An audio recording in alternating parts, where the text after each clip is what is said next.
And hello everyone, we're just having champion select here. Diesel time versus Missing in Action. Just setting up the Twitch stream. Should just be a few moments. Champion select is still on the way.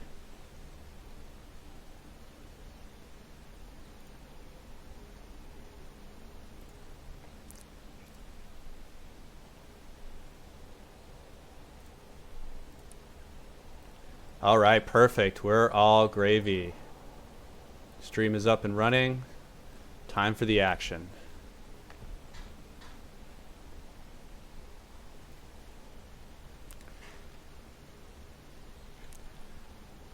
So it looks like we're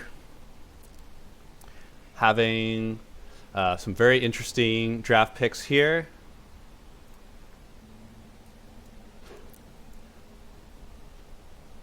Teams are talking about what they're picking.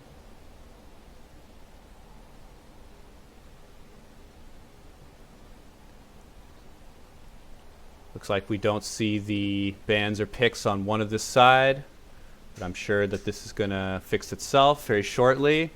Let's just start with a little bit of an intro. This is me, Exel, here for the Ontario ESports League Season 4, Game 1 of the Plat Plus League. Just getting this first game on the way. And we're just setting everything up here. But I can't wait for this first game to be up and running.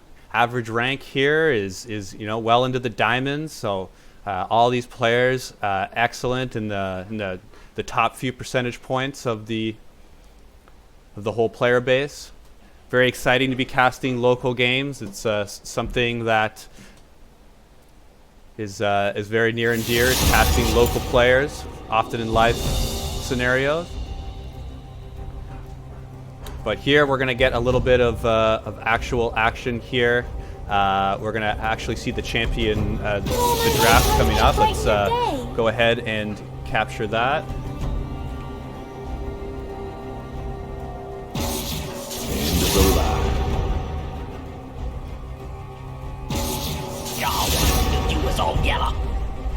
There we are, coming to fruition. Graves, Lux, Kled band. Kled, one of the solo queue monsters. Extremely tough to take out in top lane. He's also being played in mid lane occasionally. Very tough to dive with that mount and rebound. Fiora and Ezreal rounding off the bans. A lot of these seem like very targeted bans. They don't seem like very standard bans. And there's been some research on these players. The teams were released a couple of days ago, so I'm sure they've been looking at their opponents, looking at who's strong with what, looking at what's been played, and then going ahead and doing the bans and the picks accordingly. First pick Yasuo. Very confident in that regard. Followed up by the Quinn Jarvan. Quinn, most likely we're going to see her in the top lane. Definitely if she gets ahead, one of the more dominant top laners in the game, but she has a time limit on her. If she can't take over the game and make a big impact by the 15-20 minute mark or so, then she definitely falls off compared to her counterparts. We'll use Vlad as an example, as a side lane split pusher. He's definitely going to do a lot more for you in late game than the Quinn's going to do. Eco and Rise. So we're starting to see these team comps.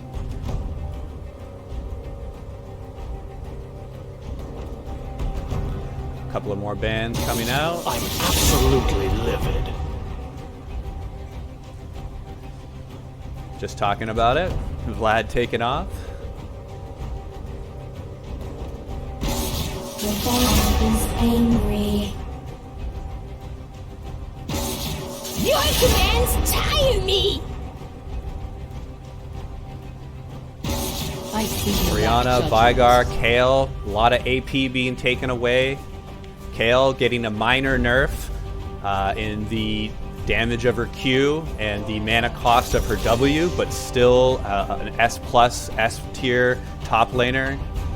Just takes away a little bit from her early laning, but it's still the late game monster that we're seeing, what we saw dominate Worlds, and what we see do well in the solo queue. There we go, all picked up. Finally have a chance to look at these teams. Lots of nice balance. And then we're going to have the 3-minute delay as well.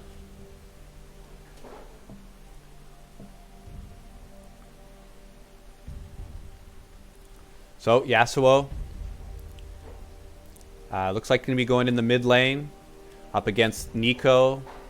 Ryze going to be facing Quinn. The jungle matchup, pretty obvious. We're having Jarvan versus Lee Sin. You like that matchup as Lee Sin. A little bit tough as Jarvan, but Jarvan will scale better into the late game. Bot lane, Xayah, Morgana, Kai'Sa, Nautilus, very, very standard bot lanes. Both Kai'Sa and Xayah and Nautilus receiving nerfs in recent patches. Still, though, at the very, very top tier of champions.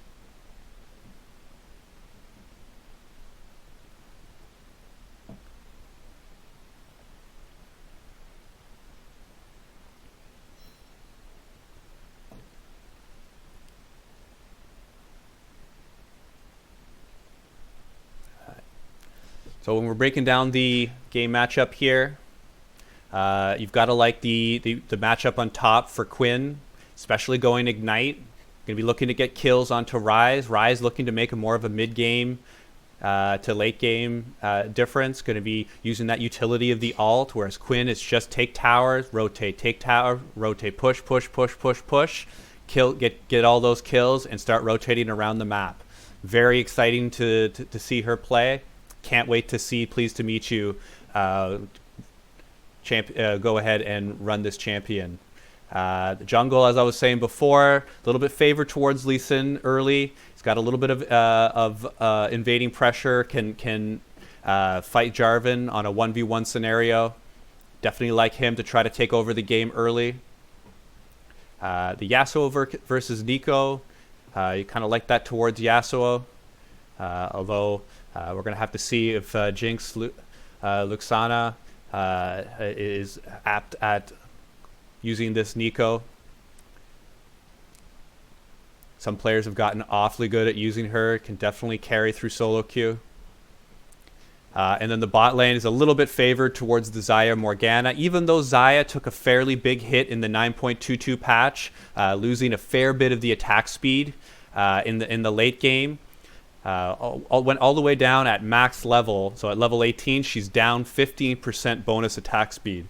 So it does add up, especially when you're starting to tack on those attack speed items. And then when you lose this little bit of multiplier, then it really kind of takes away from her late game carry potential. But she's still extremely useful. Is safe in lane. That ultimate's got tons of utility. And then you of course like the Morgana versus Nautilus. You really like the Morgana if she's really good with her black shield. If she's on with her stuns, it's a very high skill cap to play Morgana well, like excellent.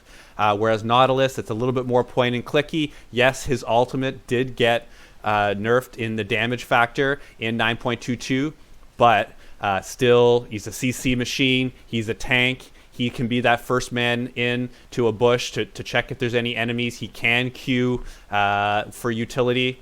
And so, still extremely useful here in the bot lane. Very balanced teams. Can't wait to see. Just going to go ahead, say hi. Hi. Exel here. Got to give it up. Well played games. If you haven't been there, you got to check it out. I've been to 2 of them. So much fun. Definitely check out this next one. It's going to be a lot of fun.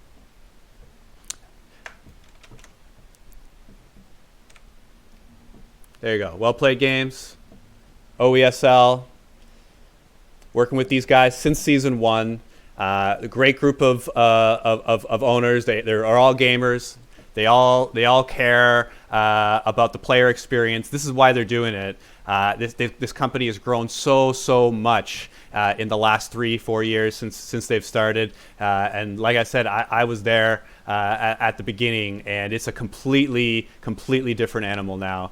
And I'm so in awe of what everyone has done, and it's just a real team effort, like everyone coming together. And lots of trial and error, seeing what works, seeing what the players want. And thank you, players. You want casted games, and you want quality competition, even competition. That's why they broke up the league this year. The players said, you know what? I'm a silver player, and I don't want to be against a diamond player in league in lane. Like, I understand that. Like, of course, you're going to have some good matchups on your team, but you don't necessarily want to be facing someone that's so much better than you. All right, looks like we've got the game about to start.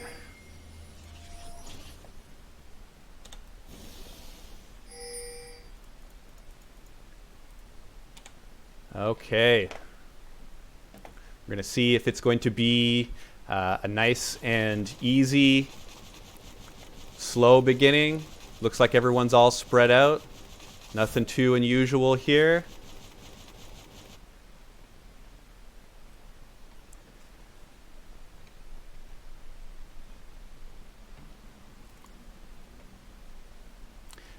What is a little bit different is we have Yasuo coming into the top lane. So that's a little bit of a change that I'm sure the red team did not see. There they are.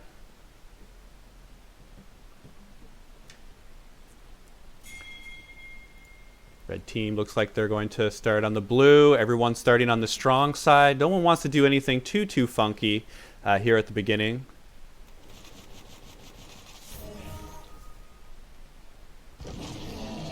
There you go, blue team started. And the red is now back.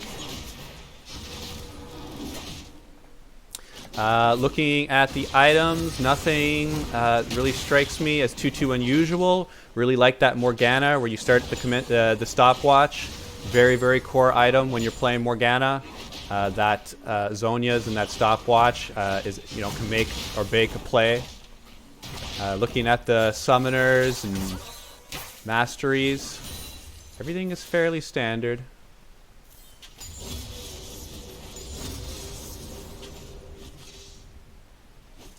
Yep, no one doing anything too funky. No spell books. Everyone's going even in farm. Jarvan with a slight CS lead. Here we have a binding landing onto the Nautilus, but followed right up by the Lee Sin. Landing a resonating strike, going for the first blood. And do we have first blood at 2 minutes and 30 seconds? Oh, it's oh so close, and he's got it! Mikael Tao with the first blood, going for the level 2 gank. Red to Gromp to level 2 gank with aggressive junglers. This is an excellent path to do when you are starting here on the red side. First blood over to the jungler. And yes, Jarvan is a couple of camps ahead, but the big advantage goes towards the blue team. Ryze pushed under turret a little bit. This is going to leave Nico to go get a little bit of vision. Oh, gotta love that. First gank, first kill.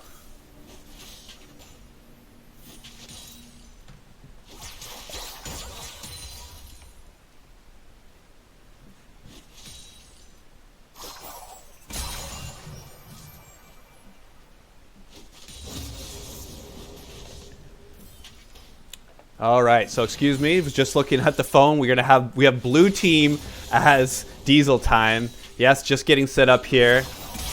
Diesel time with the early lead.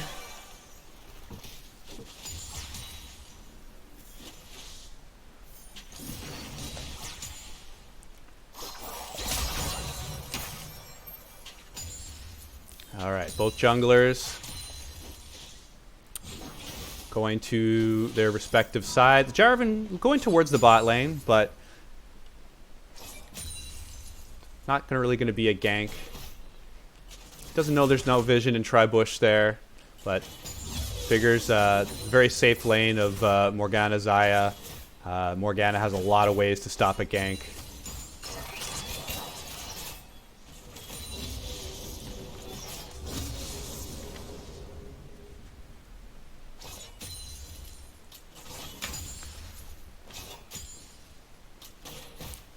Alright, we're all set up.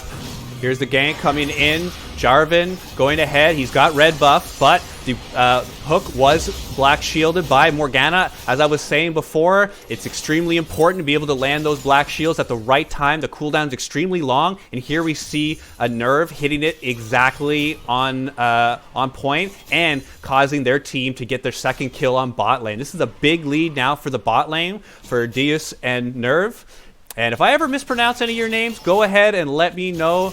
You know, this is the first time meeting a lot of you players, and if I'm mispronouncing, just go ahead and shoot me a DM or shoot me an email. Find a way for you to contact, and I'll go ahead and say it exactly how you like.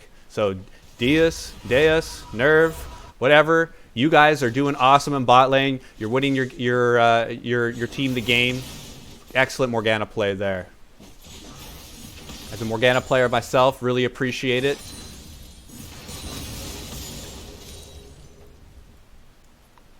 And then there, we're having the Rise here in mid. CS is going to be a little bit an advantage of Nico. Going to land almost about 10. Yeah, about 9 up there. Went ahead with the Lost Chapter. Calls being called to the top. Bot lane looks ecstatic. MIA should really just let this lane push in. They don't really want to get into too many engages anymore. They're already at a disadvantage. Don't want to go ahead and make this. Oh, but once again, Nautilus goes in. Black Shield is on point. Bind just barely misses, but Black Shield once again. Can't move away from this bot lane. There's just so much action. Nautilus is just a go bot. He's going in again. Binding landed. But the hook also landed as well. Ignite out, but here we're having a teleport play. This is the top laner. Yasuo is going to come in. They go ahead and they see it. Ferris Baby is trying to pick up the kill. He's very, very close to Deus, but the Ignite going onto the AD carry. And then once again, they turns it around. Double kill for Diesel time. Blue team. Once again in the bot lane, all 4 kills in the bot lane. I did not expect such an action bottom. I would have definitely have thought of it more in the top lane with the Quinn, you know, drawing attention there. It's very important to get her ahead in lane, but no, it's the bottom lane. And with that double kill, we're seeing the jungler picking up this first Mountain Dragon. Now, as a jungler myself, that's right, your boy Exel is a jungler. I do like the mountain first, especially if you're not drastically behind. If you're even or ahead, it is a really good item to get. The dragon to get, and that's the reason being is that I really like getting the Rift Herald at between the 10 and the 14-minute mark. And when you have a Rift Herald, it's just a mountain dragon. It's just so much easier to go ahead and pick up that early rift and really snowball the game. Again, only useful if you're even or ahead. If you're down 0 for it, for example, it's not really going to be useful. A little bit of action here in the mid. Nico getting a lot of good poke onto Rise. Rise definitely has a range disadvantage here, and as a result, getting poked out. Having a little bit of early mana problems, but already has the tier. Rise doing well, not to have died yet. Already picked up an assist.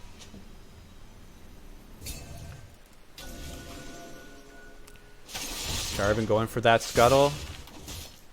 Yes, in the Season 9, Scuttle control is paramount. Goes ahead, picks that up. Decides not to go any further. Going to go ahead and look for the counter evade. Oh, there we have Lee Sin going in with the flash, getting the kick right back into the enemy team. And once again, this Kai'Sa's not having a good day.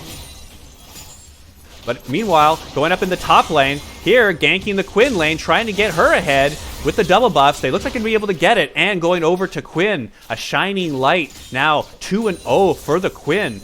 This is really, really important for Missing in Action. This is their way back into the game, is through this Quinn. Bottom lane, they're just looking to try to hold on as long as possible. Try to hold on to this turret. It looks like they're pushing this turret awfully hard.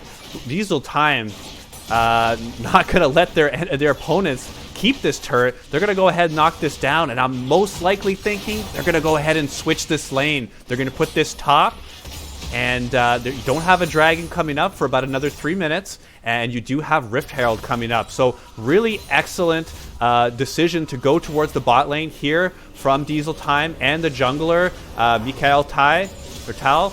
And now, as we've seen Clutch Gaming do ever so often, I'm thinking that they're going to take this bot lane and they're going to move it top. Let's see where this Xayah ends up going. There you go. Going for the top lane. Yasuo is going to back. And the lane swap at the 10-minute mark, as is what has been what a lot of teams are doing for an aggressive Rift Herald take. Also, it lets you have access to those 5 turret plates in the top lane. So getting all that gold. It's 5 turret plates to 1 right now for Diesel Time. Gold up in the 2,000 range as well. First dragon as well. This is not a massive lead by any means. This is a solid lead, but still anyone's game here at the 11-minute mark.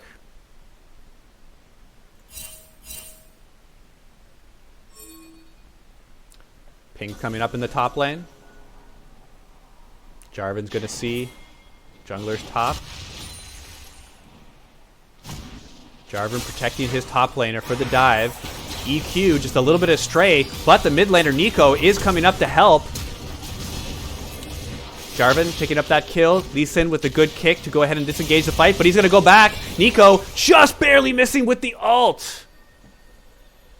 Nico currently sitting on a fair bit of gold, 109 farm, only with the half item. So it will have enough to complete this first item.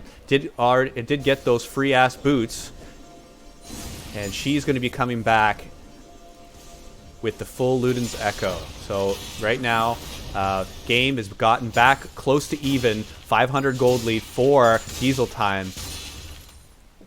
Kills are even. So the game goes extremely in favor of Diesel Time in bot lane, but then going ahead and playing the map, MIA Missing in Action getting their kills up in the top lane, getting their Quinn 3-0 ahead already with that Youmuu's Ghost Blade.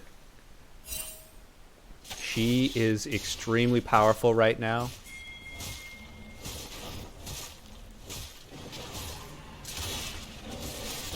Two pressing in top quite a bit. Looks like the tower dive is getting set up. They're going to need minions to do this, though. They're just going to go ahead and pressure this. Lee Sin going to show that he's up top. Quinn cannot pop up here. It's very dangerous for Quinn to come up. This is exactly what Diesel Time is looking for.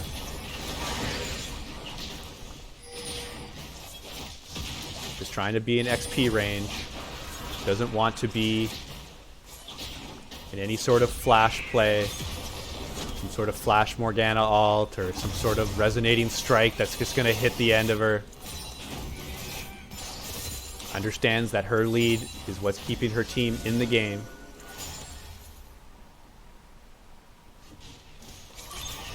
Okay, being driven off the tower. Diesel Time picking up those turret plates.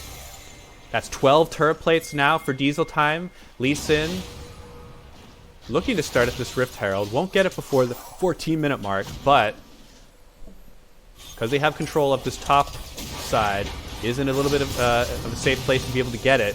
Quinn getting caught out just a little bit. It's going to go ahead and give a fair bit of gold out.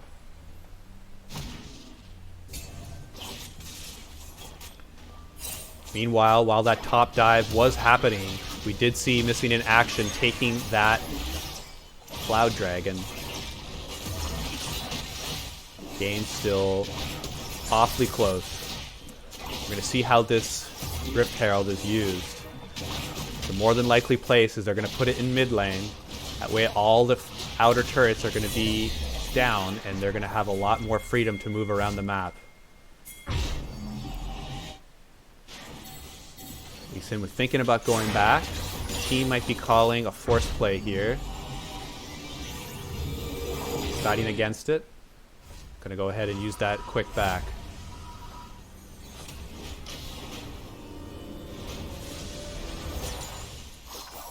Couple thousand up.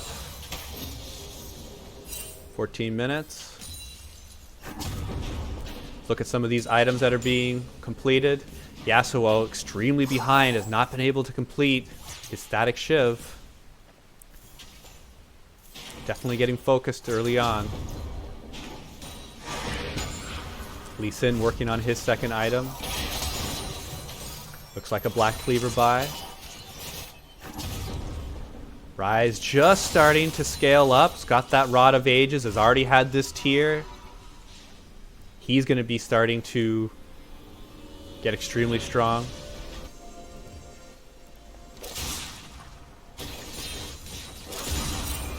Jarvan showing up in the bot lane. They're bringing 3 down, but we're having a fight right under the turret. We're having the Yasuo being able to get the knock-up, and it's more than enough to be able to get the kill. 1 over for Diesel time. Jarvan, first death. Jarvan going to Conqueror, Cinder Hulk. And then some more tank. Binding, landed, ultimate, trying to be used. He's trying to get both of them, but doesn't want to commit too far. Yasuo with the wind wall, blocking that auto. Riptile being used. The tower was already almost gone. They were able to knock that down, and very importantly, getting that second charge. But being caught in the jungle is a Nautilus. He has died already 3 times. Got those mobility boosts, but that's not going to help you get away when you get caught by 2 Fed members in the jungle. Lee Sin now 4 kills. Xayah 3-0-4. Resonating Strike lands, not wanting to go. Bindings hit once again. Nerve keeps hitting them again and again and again. Excellent Morgana pick. I'm going to be looking for this pick in future games. Definitely a great pick against a lot of the strong champions in the game right now. Great against Thresh. Great against Nautilus. Great against Leona. Great against those hard engagers. If you can time it right, and she is. Excellent job here from Nev. Blue buff over to Rise.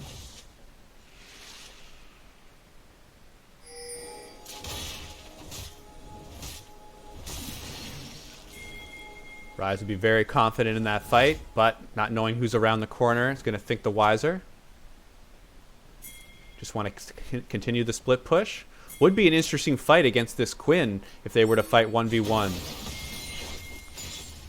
But Jarvan's not going to let that. He's going to swing right back around. Excellent math movement here from the Jarvan. Rise trying to use the ult to get away. Not quite able. The Cataclysm is being able to keep him away from his ultimate. Jarvan with the good ultimate use to keep Rise from being able to get away there. 2, 1, and 3. He's being the tank that his team needs. He's been sitting on these items for a little bit while. He should have enough gold to be very, very close or to finish his second item. TP going to the top. Yasuo. Gonna head back to top lane. Does not want to lose those minions. Does not want to fall further behind.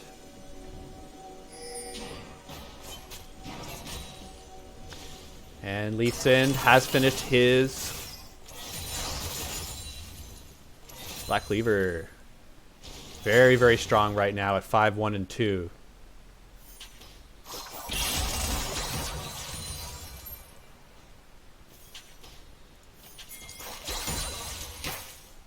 Looks like a trap is being set here from the Nautilus. He is pinging.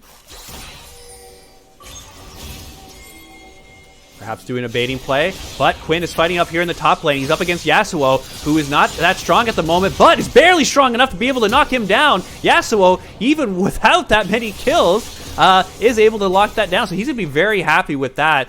taking the Quinn out of the game, not letting her split push, but more fighting going on. We're having Lee Sin against Kai'Sa in the background. TP coming in. Rise is going to try to make this an odd man fight. Jarvan is awfully deep here. Yes, he's tanked, but he's going to be trying to look to flash or EQ away, not giving them a time. Diesel Time taking over this game now with 2 Mountain Dragons. They're really going to be able to put the pressure now here close to the 20-minute mark. We're going to have Baron spawning soon, and with a tower going to be going down here. Just watch how this tower goes down. That is these 2 Mountain Dragons.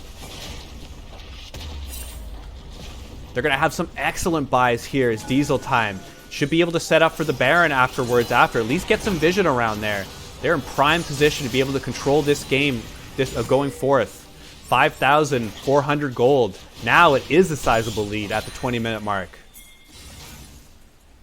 Ping going out towards Baron, probably just to ward it.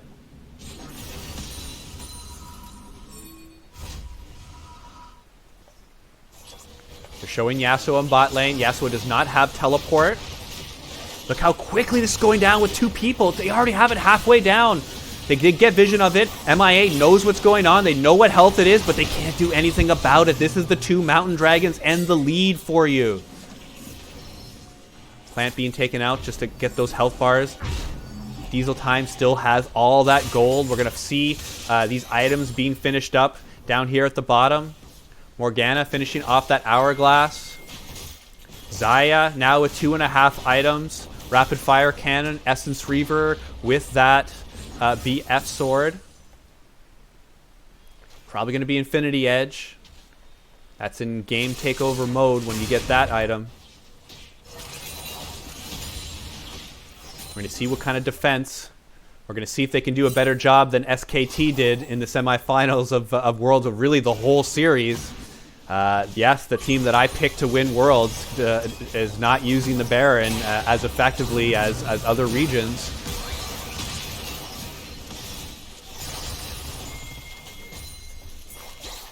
Lane pushed in. Rotation coming here. Last outer turret. This is the easy gold that you can pick up on the map.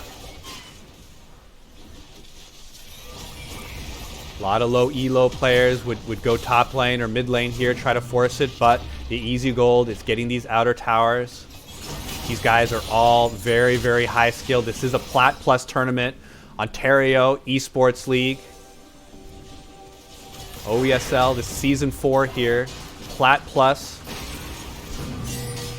Nautilus once again going in. Very aggressive player is this Dawnbringer. But the big fight going on. Nico able to get a really good ult off. But Morgana landing the ult on the backside. Resonating Strike lands. This guy just doesn't miss Resonating Strikes. Mikael Tal, excellent Lee Sin player. I'm loving the play from Diesel Time here. Skill shots landing galore. Map movements.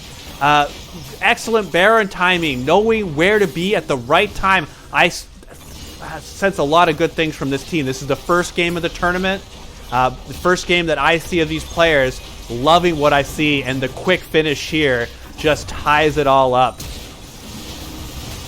Well, not ties it all up, but, you know, kind of wraps it up here. And Diesel Time taking it over.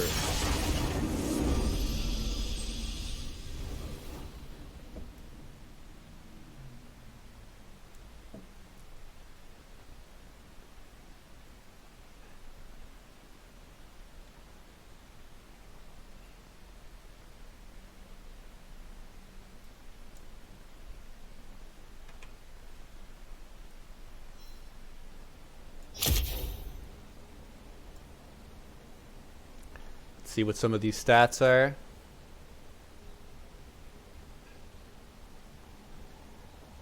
Lee Sin, very close to most damage of the game, with Quinn falling a very short second. Xayah, by far the most total damage to objectives, 27,600. Really strong performance. Vision score is great on the Morgana, great on the Nautilus. Gold earned, very stark difference here. Lee Sin and Xayah, by far the most gold in the game. Huge difference there. It's total damage. Damage taken. Lee Sin being quite the tank. Yes, Jarvan did an excellent job, but just was not enough.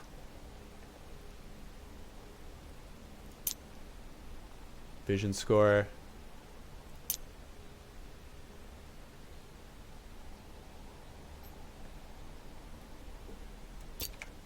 All right, well, there you have it. Game 1 in the books. Fast and furious, excellent. Super high level play, as you could see.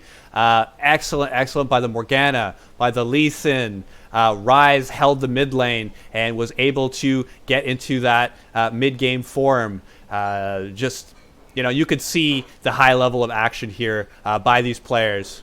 We're going to be breaking soon for the next game. Next game is going to be starting. This is Exel.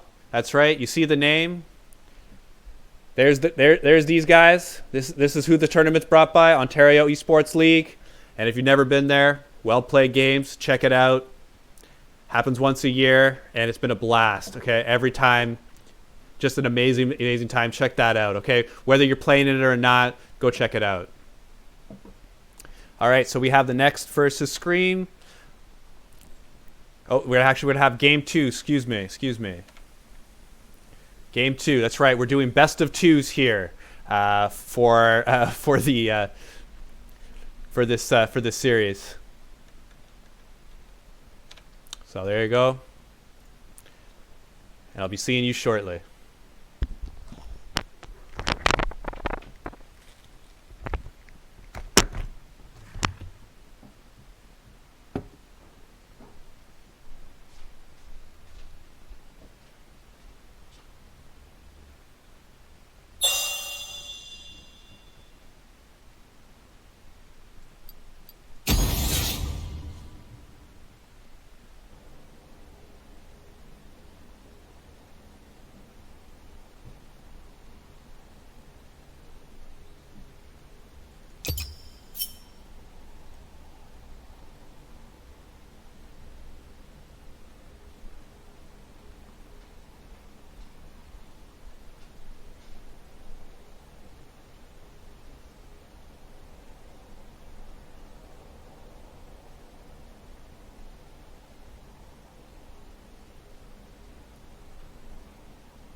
And the pro draft is back.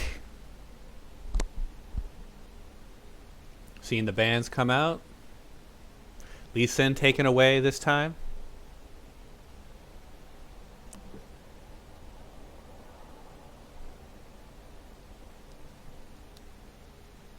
This is Diesel Time banning away the Lee Sin. That's a little bit unusual considering they played it so well.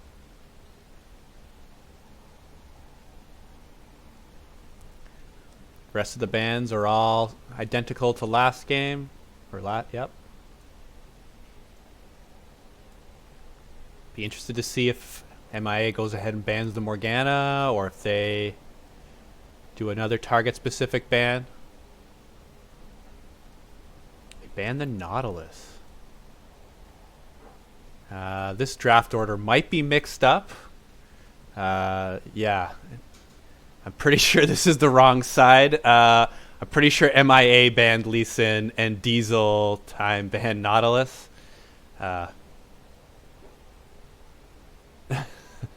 So even the players are talking about it. It's just a little bug that happens with Pro Draft. It's extremely frustrating as a caster to go ahead and try to cast games where the sides are mixed or the champions show up as a wrong a frame. But going to go ahead and I'm not going to talk too much about what's picked or banned until we get to the champion screen inside the game client, and there we're going to see what's actually going to be played, and there we can talk a little bit about more what's going on.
right, all the picks are now in. The teams are just shuffling around in the loading screen. Going ahead and switching sides. Make this all nice and fair.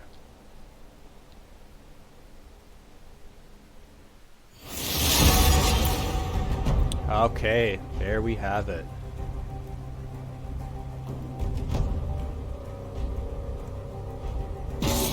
I return to my training. Oh, I knew you was all yellow.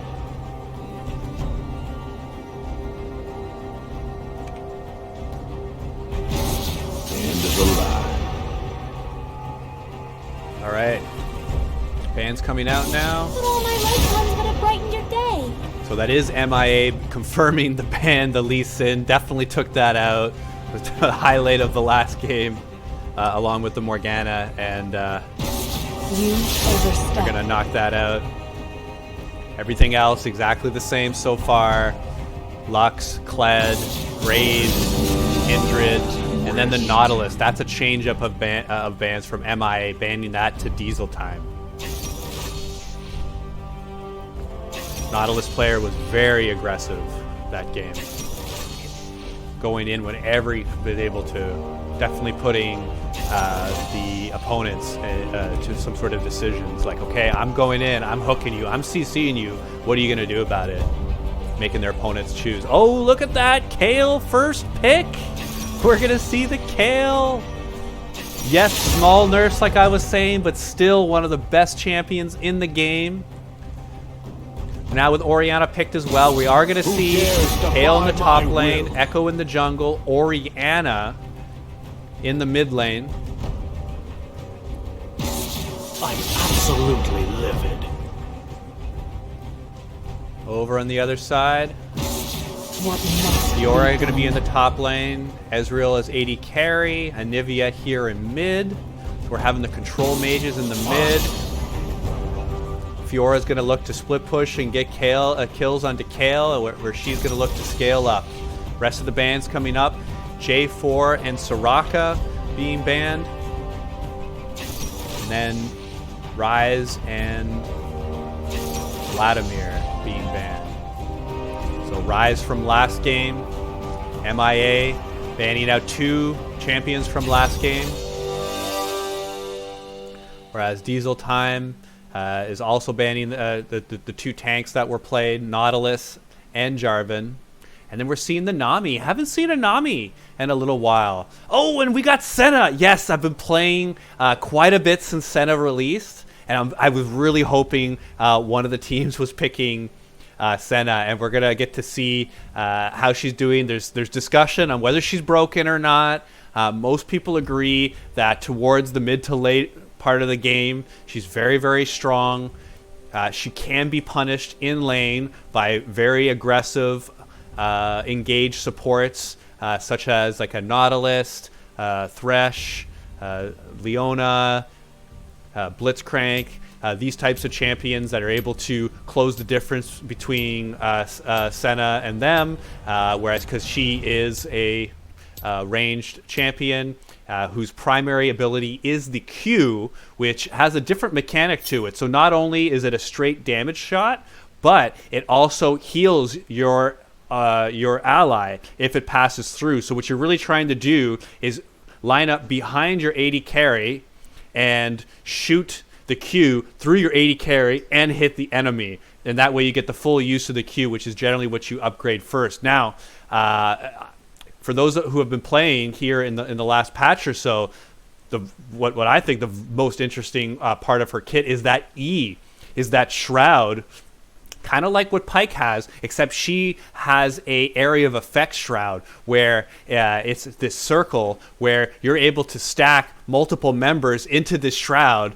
So often you'll see she'll just go alone and she'll go towards the enemy team and kind of fake them out, or she'll go and then when the shroud goes down, you'll see 3 members there, and then the team fight goes on. So it's kind of like a submarine play, like how you could do the classic Twitch with Shen, where Twitch goes invisible, goes into the enemy team or behind the enemy lines, and Shen ultimates onto Twitch as he becomes visible and starts laying down the ultimate. So here, she has it. It's not even an ultimate. She can just go ahead, and it's on like 20-second cooldown or so. So very, very excited to see the Senna paired with Kai'Sa. And then against, very, very safe bot lane here, the Nami Xayah. The Kai'Sa Senna is going to want it to try to do a little bit more poke damage, whereas Xayah Nami is just going to look to try to sustain, just try to not try to lose out on bot too much. Mid lane, again, mostly a farming battle. You're going to have to give Orianna the advantage pre-6 because Anivia doesn't have that key ultimate. Anivia got me to plat in season 7, 6, something like that. So she's very, very weak before level 6. And even when she hits level 6, she has that ultimate, but uses a lot of mana. So I always found playing with Anivia that you're really trying to not die before level 6. Like once you get that ultimate, you can kind of hug your turret, you can kind of clear waves from a distance, but very, very precarious before then. Echo in the jungle, we got to see it at Worlds. Did not perform that well in World, but it's a big, big playmaker. So I'm excited to see some of these ultimates, some of these time reversals of Echo going in and then coming right back out before he dies. Top lane, you're gonna have to give a little bit of the early advantage towards Fiora, but both are split pushing monsters. Kale's got that classic scaling. Once again, just solid teams by both. No tanks by both. Both teams don't need a tank. Nope. We like utility. We like damage. Like some healing. Yeah, we don't need tank. Who wants tank anyways, right? Like, taking damage. Like, that's not that interesting, right? We're going to see if there's any interesting lane swaps like there was last game. We had Yasuo and Ryze going ahead and swapping out. Ended up working out for them. And here we have the game.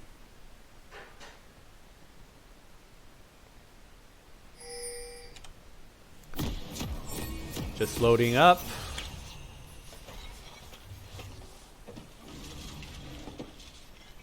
That is an Ezreal jungle. I have not seen an Ezreal jungle since Season 8, when he was one of the most powerful junglers in the game. We're going to see what build he goes with. Kael Tal is the master player on their team, the highest ranked player for Diesel time here. We're going to see. Very, very exciting picks so far. Senna as a support, going Dark Harvest and Ignite. Gotta love seeing that. Seeing the Ezreal here going press the attack, taking the jungle.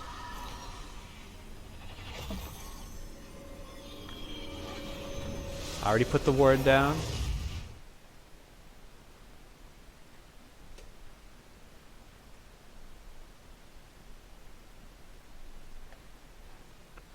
Everyone's lane assignments very set. Junglers both starting on the strong side. Remember last game, we did see a level 2 gank from Diesel time. Got them up ahead. Got them up to a 4-0 lead. All in bot lane. And they were able to carry that lead just enough with that dragon, with that Rift Herald, getting all the outer turrets before their opponents and carry that lead right into the finish. They got a second Mountain Dragon.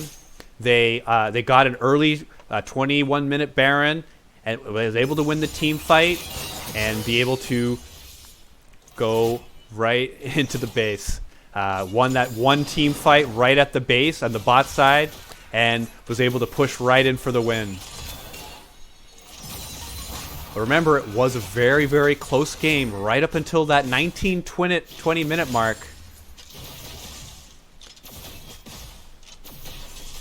And then as we see with so many games, Once Baron gets taken, if you win a right place, a right fight at the right time. Oh, good damage from Senna. It's going ahead and getting that level 2 push. Damaging the Nami. Both junglers looks like they're going towards the blue buff. We're having the invade here from Mikhail Tal, already with the double buffs. Scootman taking this camp down here. This is an awfully trap. Oh, we've got a trap in the jungle here. Oh, we have an Ezreal. Oh, and he's going to hit, and he's hitting him for all kinds of damage. And following him up with the red, with the blue, the fire. He's going up. Oh, the smite's just able to take him off. He's got to go very quietly here. The Orianna does not want to go into the jungle. There's my terrible Steve Irwin impression for you folks. You got to be honored for that one. I don't bust that one out always. But very aggressive play for the Ezreal jungler. This is a very high elo player, knowing that when he walks up and sees that blue buff there, could shoot a Q into the bush and can go ahead and wait for the enemy jungler, and got him down to half health. Got that Echo down to half health before Echo knew what was going on. Realized right away he had to run. And there with the counter jungle, big lead already in the jungle, at least. For Diesel time, but the first 2 kills, I apologize, over here into the bot lane, while that counter invade was going on, and the Australian was coming out. Big kills here in the bot. We had Senna, we had Kai'Sa taking those early kills. I wish I saw that, but they got both of them. Did see the Senna do the early poke early on, but. You know, when action's happening on both sides of the map, you can only be one place at a time. I'll do better. I'll do better. Personal responsibility. That's right. I will earn this cast. All right. Both mid laners here. Trading out farm.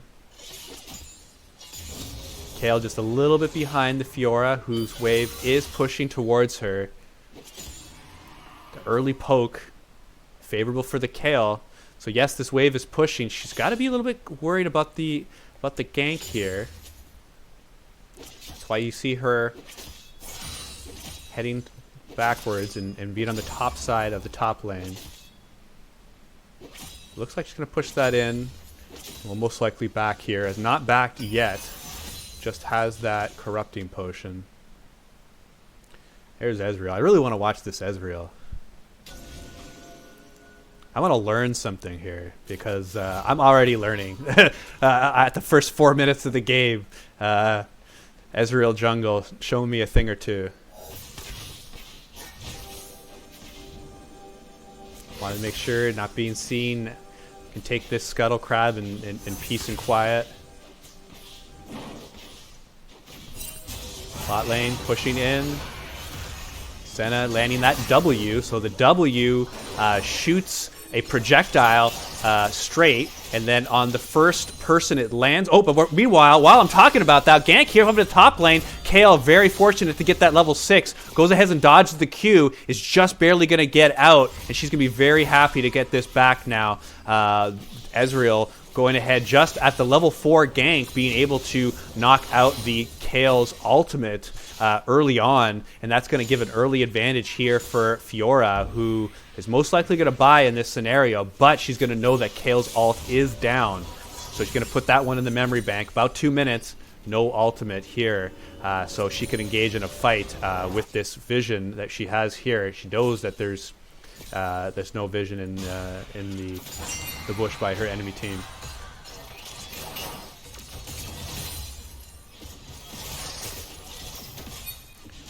Couple of power plates being taken down. Bottom lane going much better for missing an action than the last game. They've got a lead. They're getting tower plates already. 3-0 on their side. Echo picking up that 3rd kill. Here we go in the mid lane. No mana for Anivia. Very dangerous spot to be.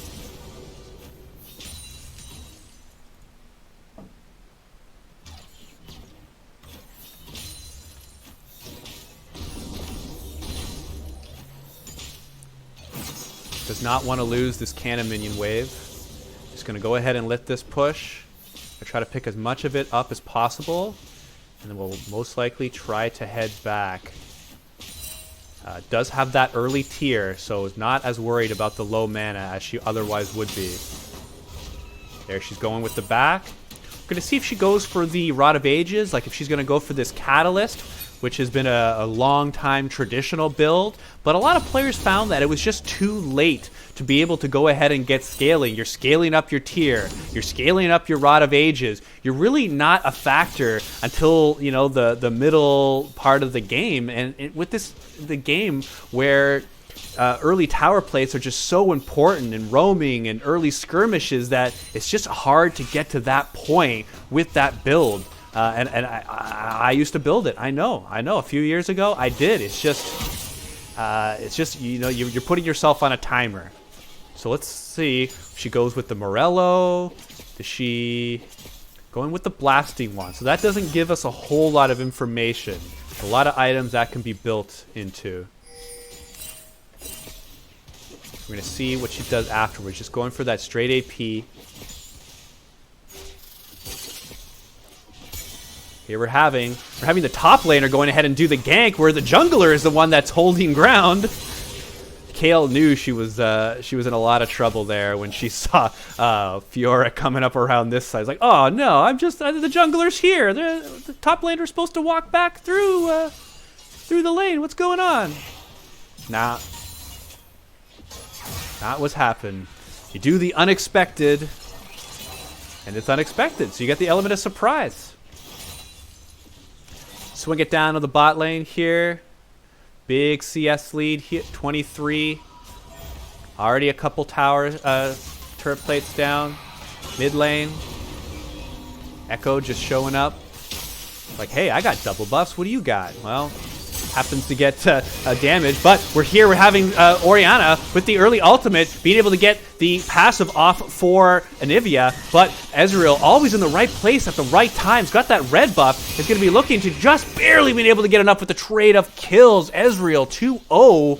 Anivia heading back to base, although not intentionally, having been taken down. Here we're having that Senna E. That's right. So when you go inside of the Shroud here, you're invisible. There, Flash going up. They're trying to get the double buffs onto the Ezreal. There, finally, he's human. The jungler does go down at the 10-minute mark. Buff goes over. 3,000 gold ahead for MIA missing in action. Kale really likes how everything is going even farm, already has a kill, already has her 2 components for her Hex Tech.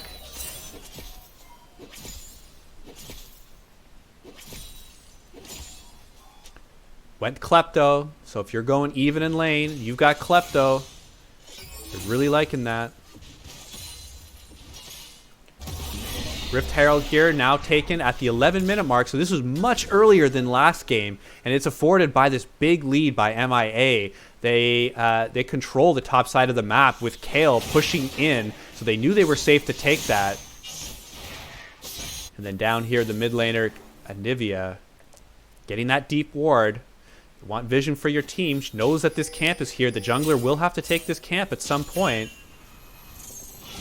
Ashton King doing a good job leaving the lane to try to get a little bit of help for the ally, but we're having a near fight. Not quite a fight. It's more like a scuffle. You know, just slapping each other around, just a little bit of pushing back and forth. They're like, hey, you think you're tough? You think you're tough? Well, I'll tell you who thinks he's tough is Echo going in. But first kill, heading back around. Blue team picking up that first kill right up across the ledge. Anivia getting caught out a little bit. A lot of damage going towards Diesel time.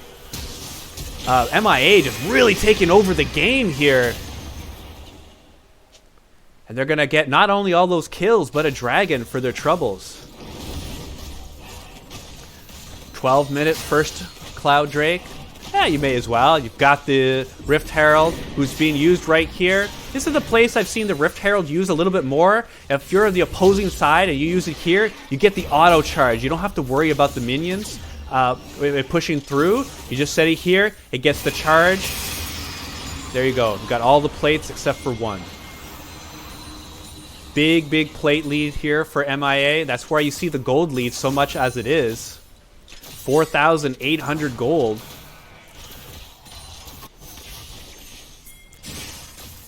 Like I was saying, the game was super even. Game one, right up until the 19-20 minute mark. Very close. It was either team's game. And then here you're having it. MIA coming right back despite getting defeated. And then how they're doing it? They're doing it through their bot lane. They're doing it through their jungler. This is exactly where Diesel Time was strong before. And MIA is coming back around and saying, you know what? We're going to do it a different way. We're going to pick some different champions. And we're going to win the game through what you guys were strongest in. I'm loving it. And I'm loving this first series. Ontario Esports League, Season 4. This is the first series. 6 weeks of action. 2 double headers every Wednesday night. I'm Exel. Honored to be here. Love to cast your games. Already this first series, what's happening? This is exactly the type of games I want to cast. High level, exciting gameplay. Close teams. These teams very evenly matched. You're seeing both of them getting leads on each other just in this 2 games. Whoever made the matchmaking, good job so far. I'm loving it. I can't wait to see it for the rest of this series. And we're just going to keep getting better and better. The cast is going to get better. The stream's going to get better. The games, once the playoff starts coming, are going to get more intense and more meaningful. I just can't wait. Once again, another kill. Bot lane was swapped over towards top. Shroud in action. Not wanting to push too hard. Turret plates are down.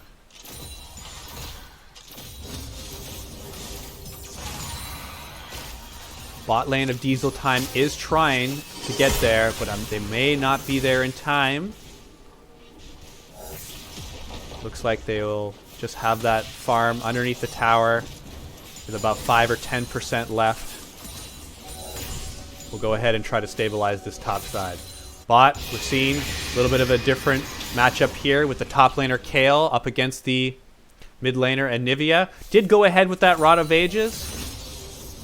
So it's going to be getting stronger and stronger as this game progresses. It's still not really at her peak strength. Going to be able to clear waves for her team. She's going to need to draw this game on a little bit longer if they're going to have any chance of trying to come back. But it looks like they're going to skirmish here in the top lane. Oriana going really close to being down. TP's coming up.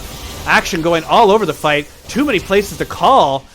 Barely being able to get out is Nami. But Senna's not having anything to do. She's like, I'm a support, but look at the big gun I've got. I get kills too. Senna picking it up. 6 kills. No deaths. 5 assists. Is this an 80 carry or is this support? I don't know. Ferris, baby. Baby, what's going on? Oh, just lands the long range. Kai'Sa being able to land that. And Kai'Sa's like, no, you know what? I'm the 80 carry. I'm landing that long range. Gonna go ahead and pick that up, and this game is going from bad to worse for Diesel Time, and this is a real strong boost from missing an action here on the blue side. Loving this Senna pick, going for pure lethality with this Dustblade here. You get that utility, too, of being able to get the item proc for when a ward is around. So not only are you going to have your red scanner to clear out wards and vision, but you have this Dustblade. So it's excellent for vision control, just able to take over huge parts of the map just from that item and with the corresponding sweeper.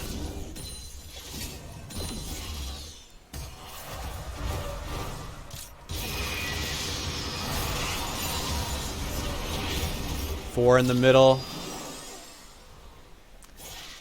Big damage already taken here from Diesel Time. Those Nami heals may not be enough.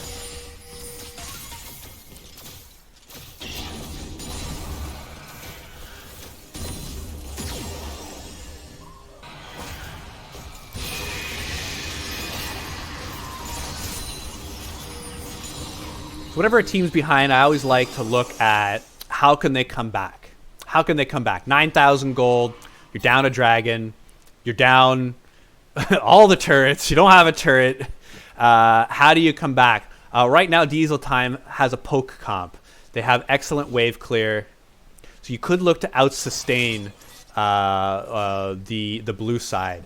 You do have the Nami heals, Ezreal, you have Isaiah, you have Anivia. All are able to do various degrees of poke. They have excellent wave clear. They can extend this game, but that dragon that just went over to MIA, that ocean dragon, it does not help if you're trying to be a poke comp.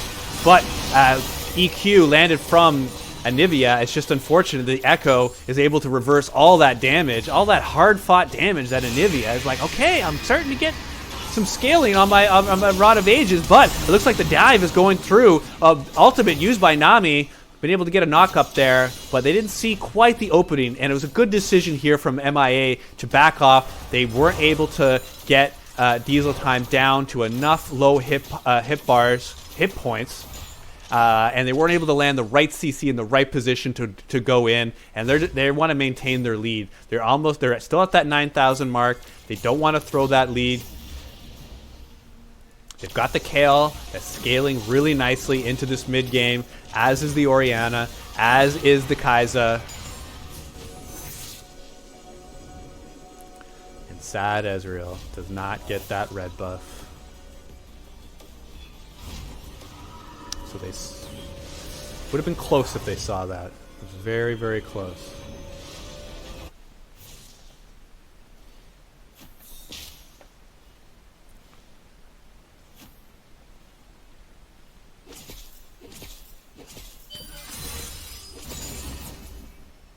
So after my poke prediction of what Diesel Time, red team, can do to come back in this game, now I'm not so sure with the Ocean Dragon. They just got to get little advantages here and there. Try to get the Fiora something. Try to get her something. If the Fiora can pick up a couple of levels, some farms, a kill or two, and be able to split push somewhat effectively, that might be a way to get back into this game. It's not happening right now, but it's something that they could build towards if they're able to get a couple of picks. It's just they don't really have a pick comp. They don't have a hard CC other than Anivia, Q, and the Nami. So it's just very, very difficult for them.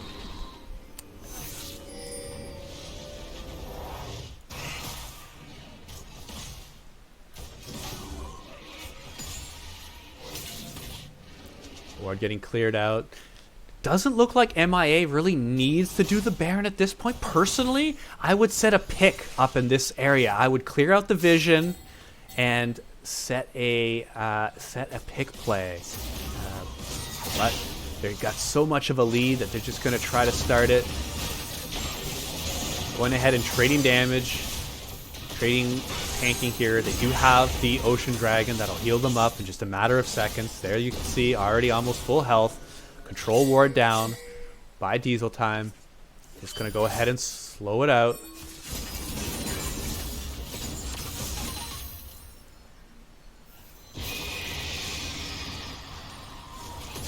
Kale with 2 items, level 14. She's at that strong point right now.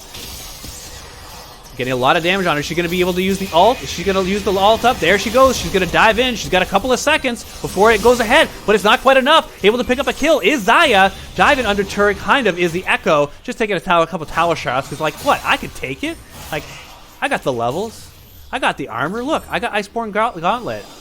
I can take 2 tower shots. What's that? Just kind of showing off a little bit. Yeah, I understand. You don't want to, if you got it, you want to flaunt it.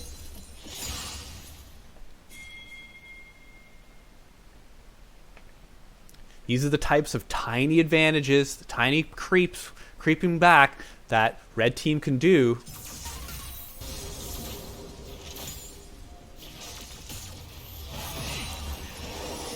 Xayah working towards that second item. She did pick up a kill in that last skirmish.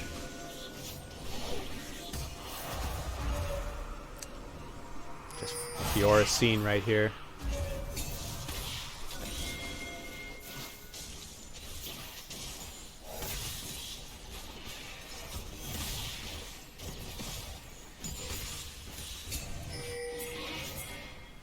Looks like they're pinging for the Baron. Okay, now they have a full 4 members going at it hard. Make that 5. Was under the character model. Already down at half.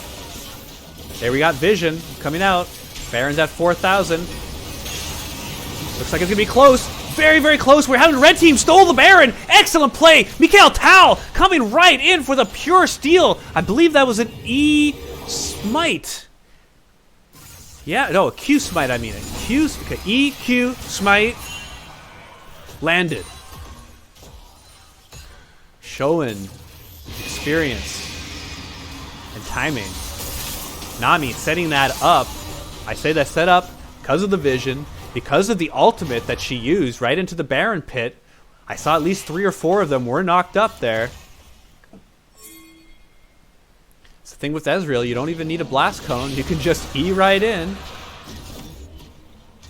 Another Cloud Drake going over. Now it looks like the reset is happening. A little bit dangerous to push this bot wave in. Now one thing this does is it buys time. For diesel time. No, I'm not going to make a pun about that. Too easy. But can they win a team fight? Can they win something to bring this game back?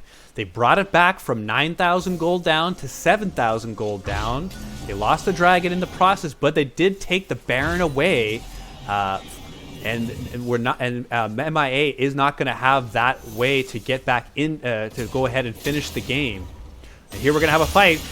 Here we're having a Fiora going to get right back in there. Kale, a little bit of misposition, being going right over there. Not having vision. Control ward here, and there's that first kill over to Fiora. Dare it happen? We have the Baron going. We have some kills going towards some of the carries. Zaya's got one. Fiora's got one in recent. And here, Fiora wants to go ahead and take that advantage that they have. Just takes a little too much damage before enough is traded back. And the ultimate's going for it. It's going to be oh so close. Almost! Just being able to dodge that out is the Senna. And Anivia going in the back line is not the best backline flanking champion, but trying to make something happen. And I understand in this situation, you're really trying to make something. But Fiora, being able to knock that down, looking to continue, but not going to be happening. Kills trading back and forth, trying to pick up this last kill. Not going to be happening. 3 kills to 1 over for MIA, and they reestablish themselves, knocking out the Baron for most of the team. Here is Zaya with the last Baron left. We're going to see if Kale's able to finish him off. And not quite. But that's a nail in the coffin for diesel time. They went for it. Really, you kind of had to fight there. I kind of saw what they were doing. You had the early kill onto the Kale, so you try to win a team fight there. Just barely wasn't able to work out. Health bars were low, but when you're down this much gold, a little hard.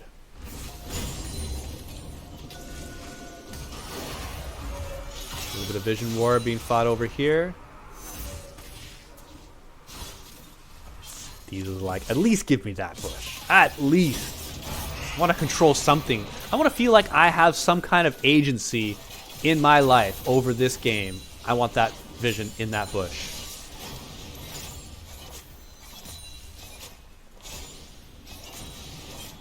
$7,000 gold lead.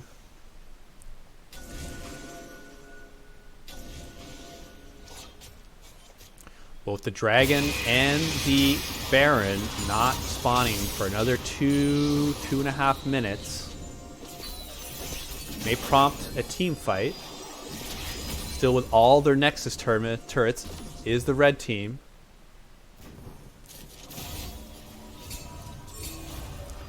And we're having the scuttles popping up. About a minute.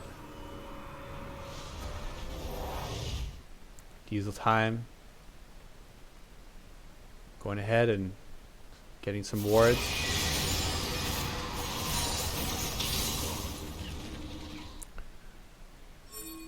I could see them giving up this dragon. It's not a do or die. You don't have to take an unfavorable fight at this time, but Baron coming up now in about a minute, that is something you can't give up.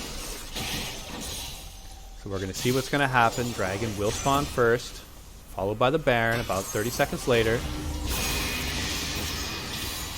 Struggling to keep waves pushed. It's Diesel time.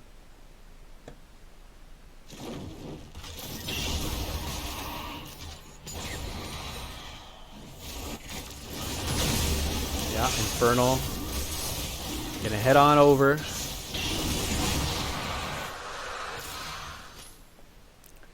The rich get richer. This is a fundamental ideal of capitalism. Let's not kid ourselves.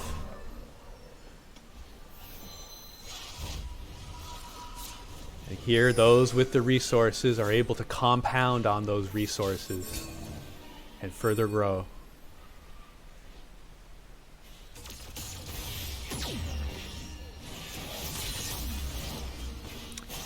Nivea's still working on that third item.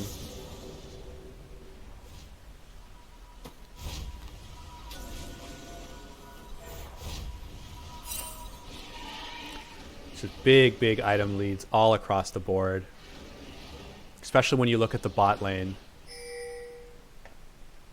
3 items here for Kai'Sa versus 2.5.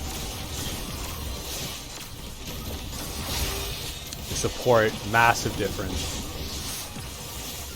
There, they've got vision on it. Ezreal's going to be going in for it once again. 3,000. They're going to delay it. They're purposely not hitting it here. Until now, they're going to go and finish off a very calculated, smart play here from MIA. Picking up the kill. Picking up 2 kills also on the back end of that. Here, trying to pick up one on the backside is Fiora. Kale using that ultimate, flashing right through it, just trying to get as much damage as possible before going down. He's a lot of flashing red bars here from Diesel time. They're going to try to get back to base, but MIA does not want to let them. They've got this minion wave pushing down the middle. They're going to try to knock down this inhibitor. We're going to see what else they're going to try. Are they going to move up? They're going to move down? Are they going to move all around? Maybe do the hokey pokey? Let's see. Easy turret, easy inhib. Going to take the top lane. Going to move right back up here while still with the Baron. Guarantee yourself the 2 turrets, the inhibitor, and then they're going to decide whether they're going to continue the push or whether they're going to go ahead and do a reset, as they must be having a lot of gold right now. Trying to get some damage onto the Echo, but just it's too little, too late.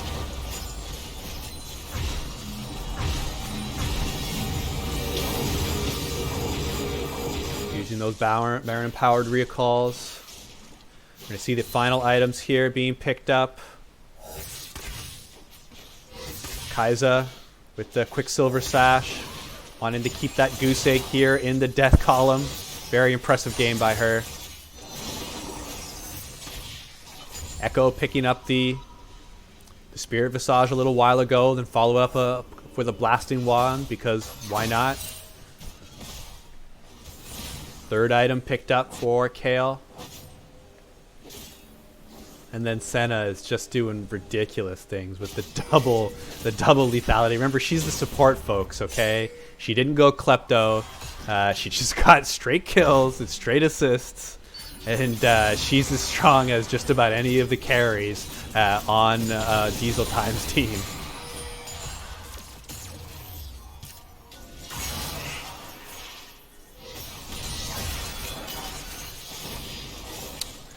Will not have too much more of the Baron left.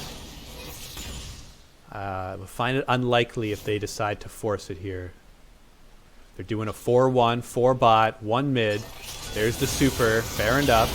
Ezreal trying to get the damage, but it's just not enough. Just getting bursted down. Trying to get poke off for his team. Trying to give them anything, something. Going down for it. The damage being done to Nami. The writing is on the wall. Missing in action ties up the series. Here we have the first series of the OESL Season 4. Missing in action and diesel time. Evening it up at 1-1 in the books. Let's keep this up.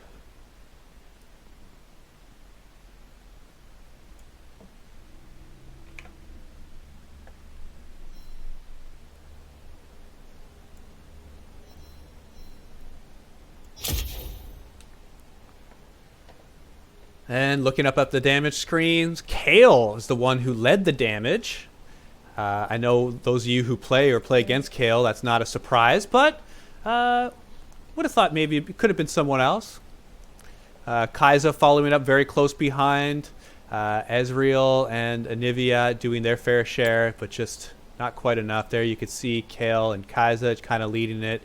Decent damage here from the mid and jungle. Jungle once again doing an excellent job. It's just not quite enough on that.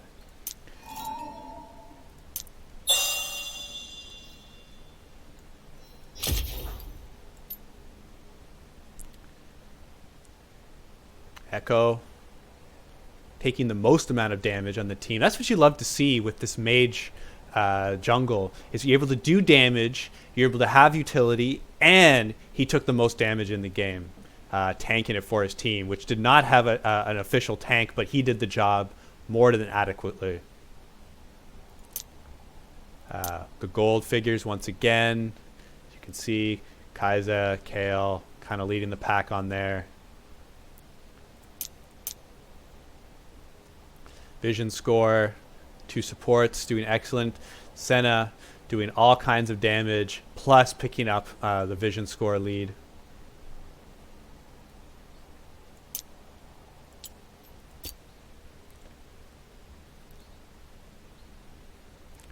All right, and we have our second match that is going to be starting very shortly. Let's go ahead and bring that up. We got last place versus interesting. Going to be starting very shortly.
When the lights are out, my heart is your home. When the stars are crashing, your heart is my own. And it goes on and on and on. Love goes on and on and on. Oh yeah, oh my darling, would you take me away? Take me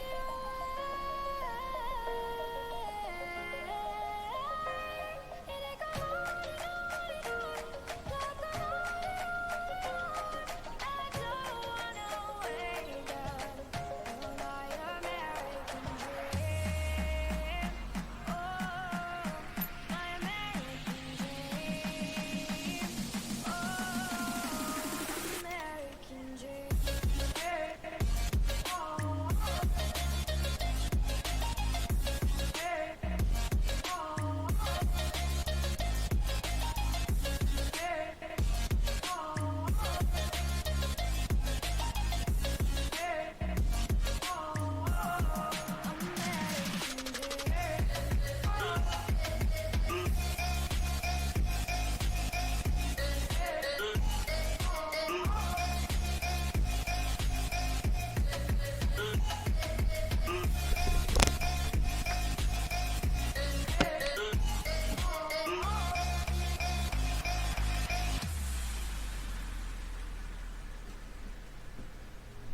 When the lights are out, my heart is your home.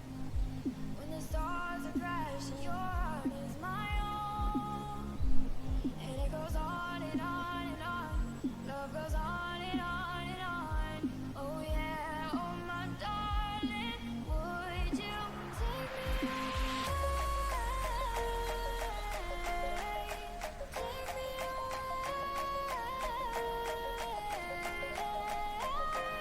and it goes on and on and on. Love goes on and on and on. I don't wanna wake up on my American dream. Oh, my American dream.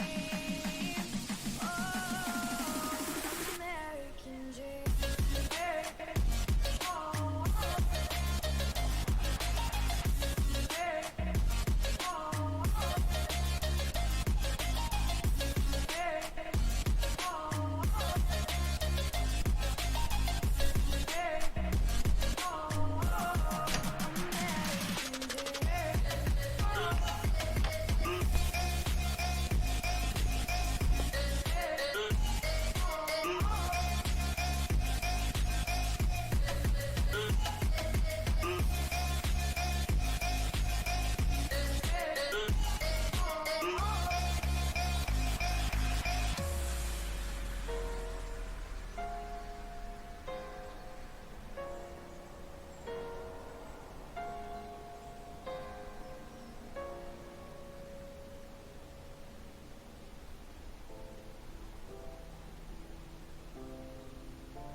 Fighting flames of fire, hang on to burning wires. We don't care anymore. Are we fading lovers? We keep wasting colors. Maybe we should let this go. We're falling apart, still we hold together. We passed the end, so we chase forever. This is all we know. This feeling's all we know. I ride my bike up to the world, down the streets, right through the city. I'll go everywhere you go, from Chicago to the coast. You tell me, hit this and let's go.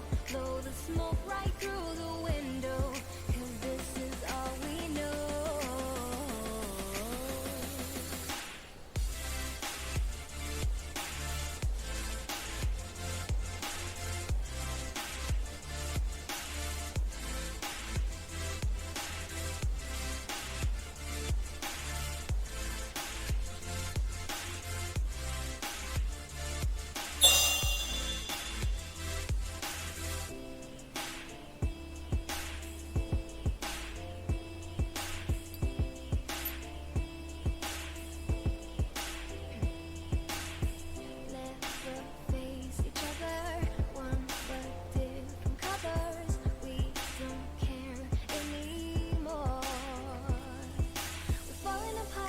hold together.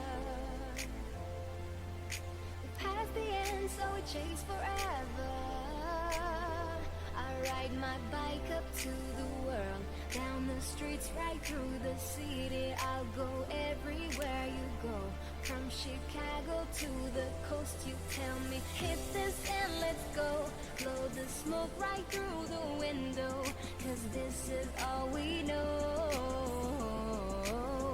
All we know. All we know. All we know.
And it looks like the pro draft pick ban phase is getting soon.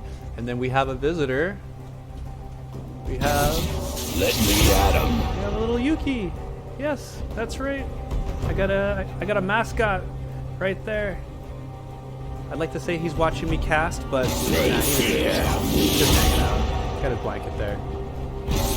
Think what I could offer. Let's get back to the game. Coward, may you die with your eyes closed.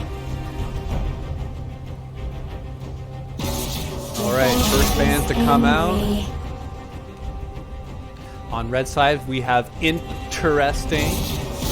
Banning out Jax, Cassiopeia, and Oriana.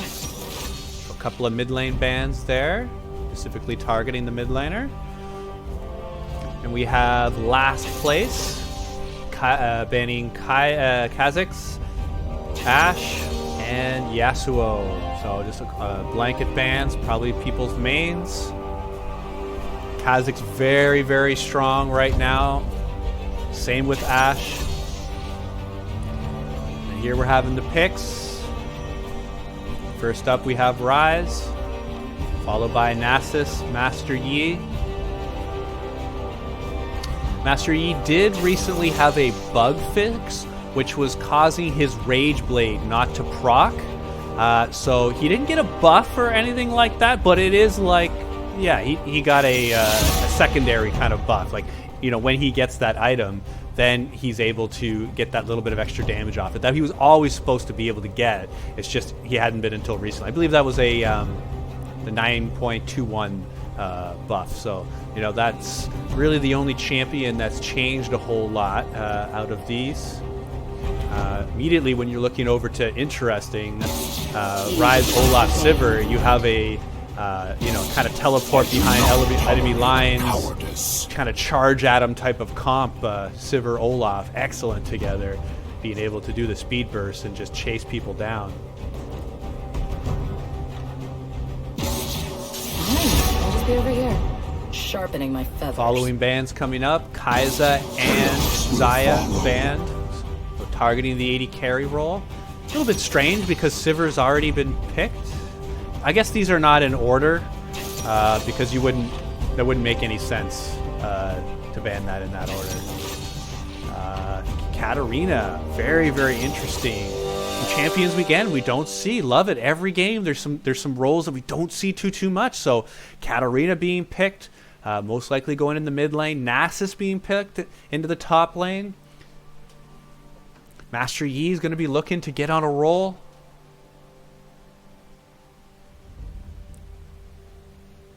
You gotta like the Master Yi pick against Olaf. The Olaf axes do not work against Master Yi when he's been ulted.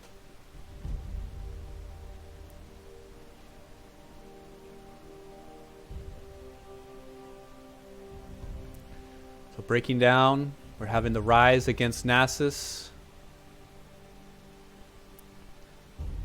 Both want to scale. Rise going to have that little bit of a range advantage, but to hit Nasus, you pretty much got to get in his wither range. So like you're going up to hit him, but then Nasus can wither you and then jump up, press the E, and then start queuing you. So that combined with the Master Yi gank, and that's a fairly dead Rise.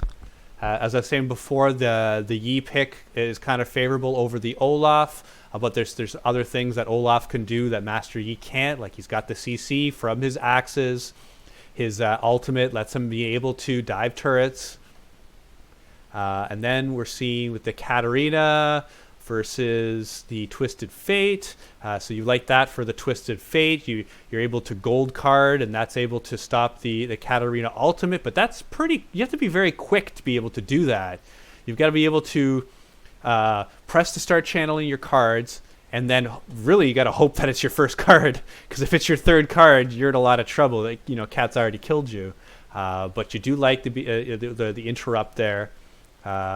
Cat's going to be looking to get those resets, and paired with the Sivir and Olaf charging in and getting that extra speed burst, targeting the right opponents could be a way to win some team fights. In the bot lane, Sivir Lux can be looking to poke from the outside. Caitlyn and Morgana just same as likewise. So we're going to see who's going to have the better poke lane here. Both do their jobs excellently. They both scale. They both have CC. They're very similar lanes. I know back a while ago, Sivir was the counter pick to Caitlyn, but I've seen that matchup go in Caitlyn's favor quite a few times, to be able to say that with absolute certainty. At worst, okay, it's a small counter pick. But really, you don't see any hard counters going on. You see champions on both sides that can really carry the game. Rise can be looking to make more of a mid-game throughout the map impact. Nasus, as standard, be looking to get that tower. It's going to be looking to scale up, as is Yi, as is Caitlyn. For scaling, you've got to give it over to the last place team on the blue side with Nasus, Master Yi, Caitlyn. Like if they get to the 30-minute mark and they're somewhat even or not that far behind, you gotta kind of like how they're going to take it into the level 15, level 16 and onwards. Be very interesting to see the jungle movements early on. Olaf generally likes to be aggressive. Rise is going to be looking to make some teleport plays, make some ultimate plays.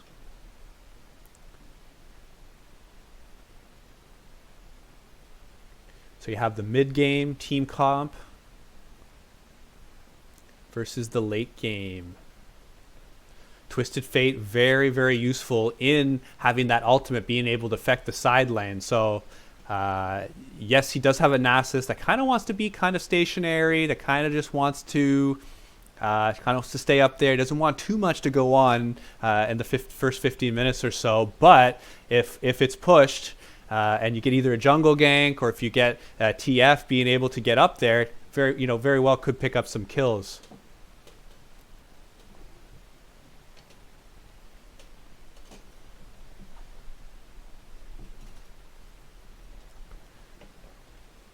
Everything's looking very standard in the way of summoners and masteries.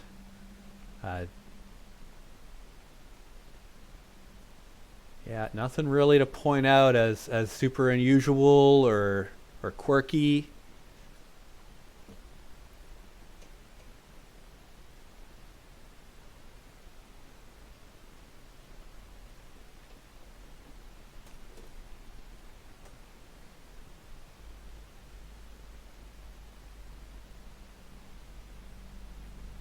Team skins, 4 skins versus just a couple. That matters, right? Man, that used to be the funniest stuff back in like season 2, season 3. Like, oh, it's Team Foreskin. Ha ha ha ha ha. Yeah, we all pretend to be like we're, 12-year-olds and, we enjoy that type of humor, At least the potty mouth type of humor. It got old pretty fast.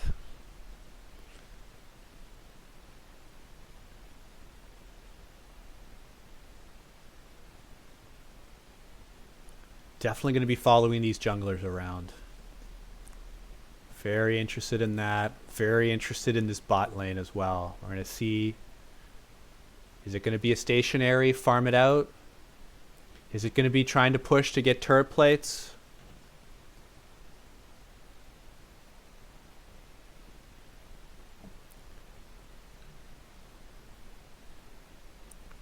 Let's see.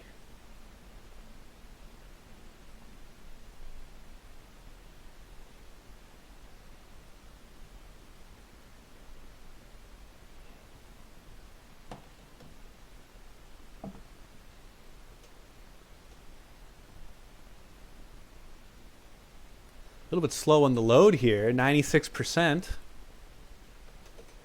We're all in Canada, right? Insert joke about hamster. Again, that got really old. What was that, season 5, season 6? That was kind of funny. Way too old for that. Seen it too many times.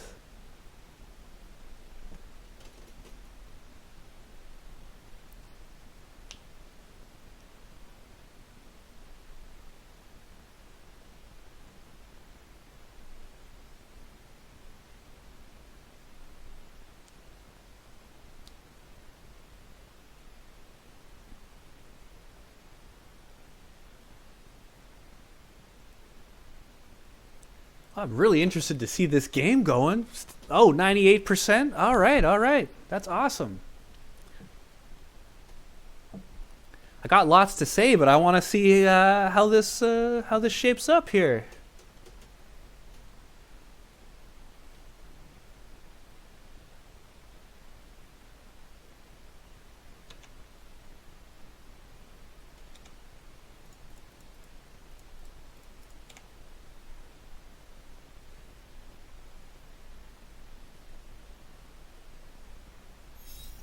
Hope everything's all right. Very, very slow on the load there. It was a black screen for like 7 seconds. All right, something that's kind of cool. Minion dematerializer here for the TF. So I wonder if he's going to use that right away to get an early push and maybe an early kind of back with a slight item lead, or is he going to wait till level 6 and then use it on a canyon, push the wave super fast, and start to roam? We're definitely going to be paying attention to that. There you go. He's here now, so that's probably what we were waiting for. TF is in the game.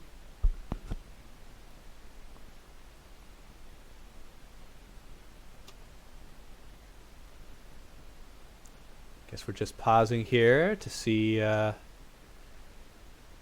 just make sure everything's all right going on in the stream here. Yep, everything looks hunkadory. Everything's good on my side, guys. Don't see the text, so let's see. We'll put the chat on.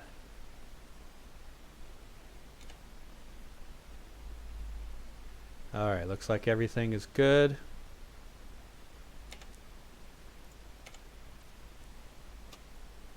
All right, we got some games. The anticipation is killing me. All right, we have a 5 bot just looking to see if there's any sort of invade. I like hiding in this bush here. Doesn't happen too often, but if you have 1 to 3 members that walk here and then you have equal to superior numbers, you're going to blow at least a flash. Often a kill you'll get.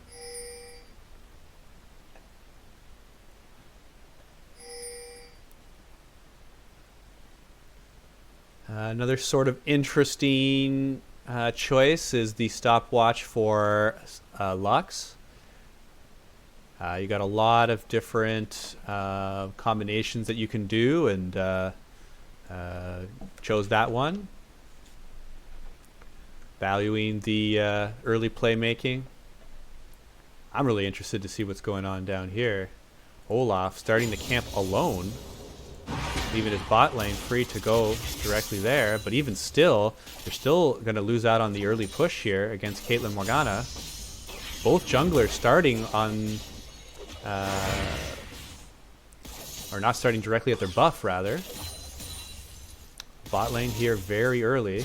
Early damage advantage for the Sivir. Lux being able to hit the binding, following it up with the damage, and oh, only 2 bars left. That level 1 Morgana, you can't take anything. You can dish it out a little bit, but you can't take it.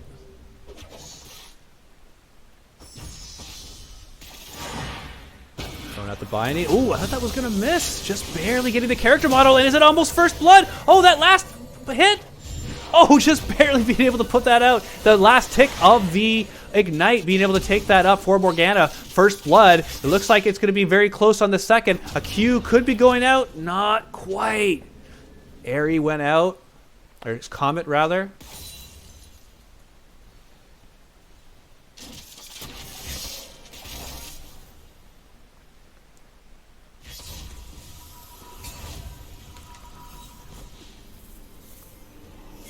See in the back.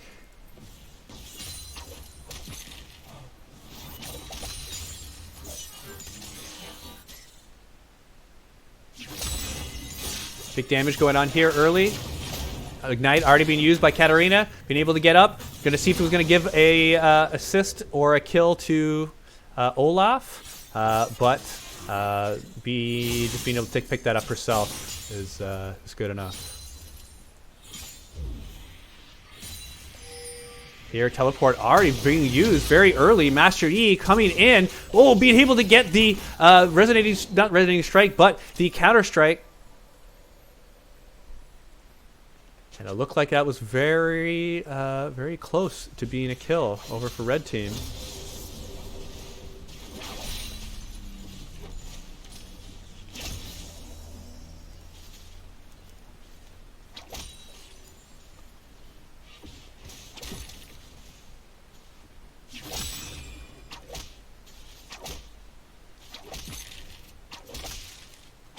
TF looks like he's going to try to push the wave. He's already been back to buy. Does not have a lot of gold at the moment. Cat being very aggressive early on, being able to get the early damage. Gold card going out. Trading back. TF being very careful not to go in too much for a second auto there.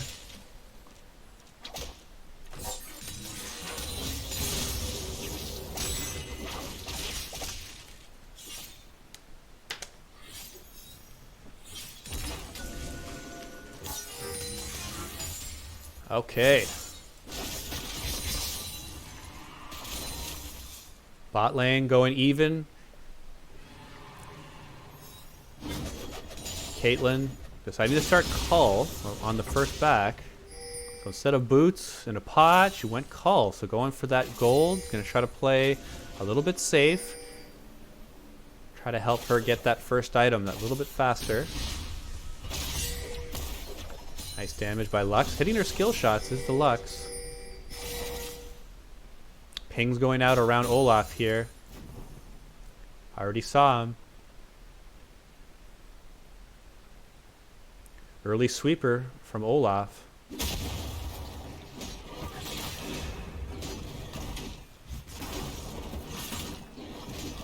Both junglers deciding to do camps. Very even on that. Not a whole lot of fighting going on early.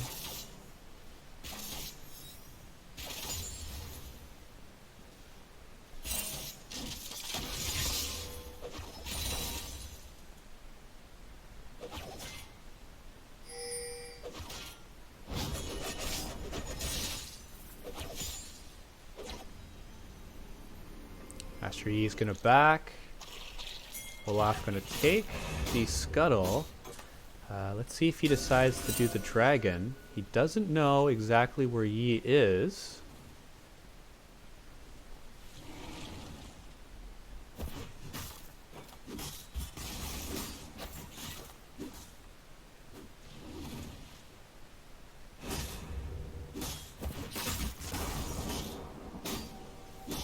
gonna pick that up. It looks right before Yi's gonna get there. Just sees Yi's character model come in, just wants to smite it to get out. He did get level 5 from that, but I want to fight right there. Get back to the mid lane. We've got Cat going with the ult, level 6, going right in. 1/4 life bar from X Cheeto. Really like that name, X Cheeto. I don't know what it means, but it can mean a few things.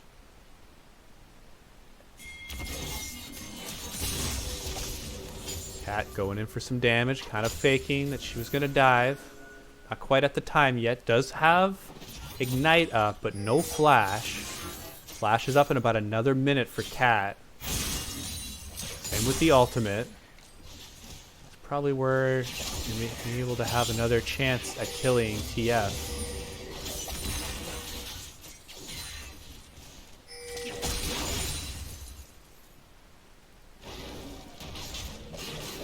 Both junglers doing a very hard farming style.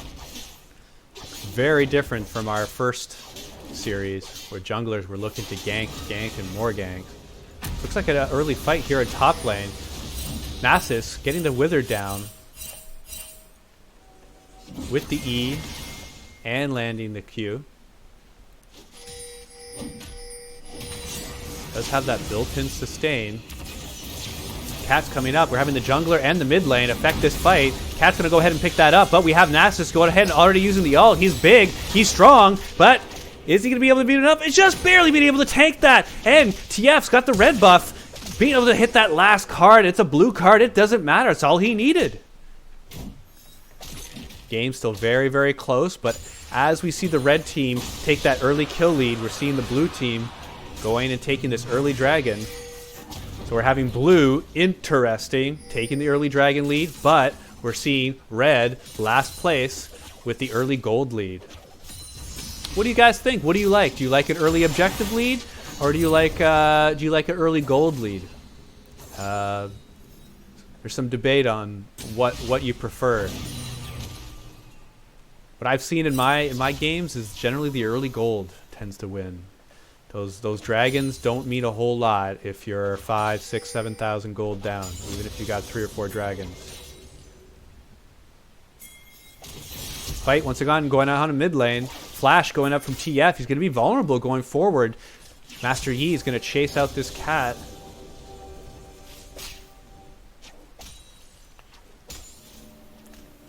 Yi already a level up on Olaf. Olaf still needs another camp. Gonna go put a little bit of deep vision. Not a lot of fighting to go between.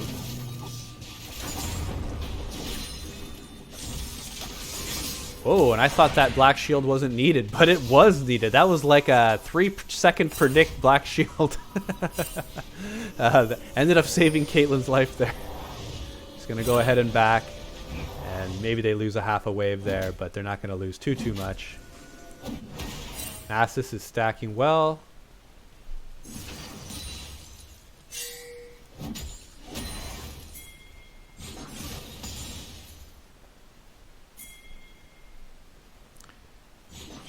Even farm here in the top lane. Same with the jungle. Early damage here from Rise, but as you can see, doesn't do a whole lot with that Spectral Cowl and those Merc Treads. Really, those are the perfect items against a Rise.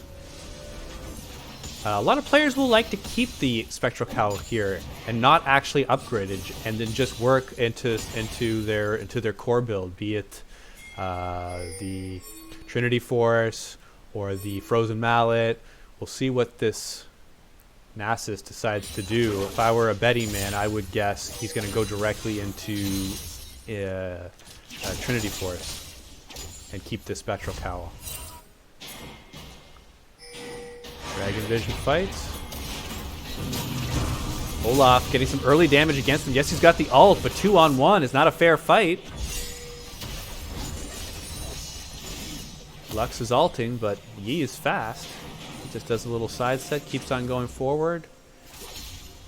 And the Vision War going to be warred by last place. Red team.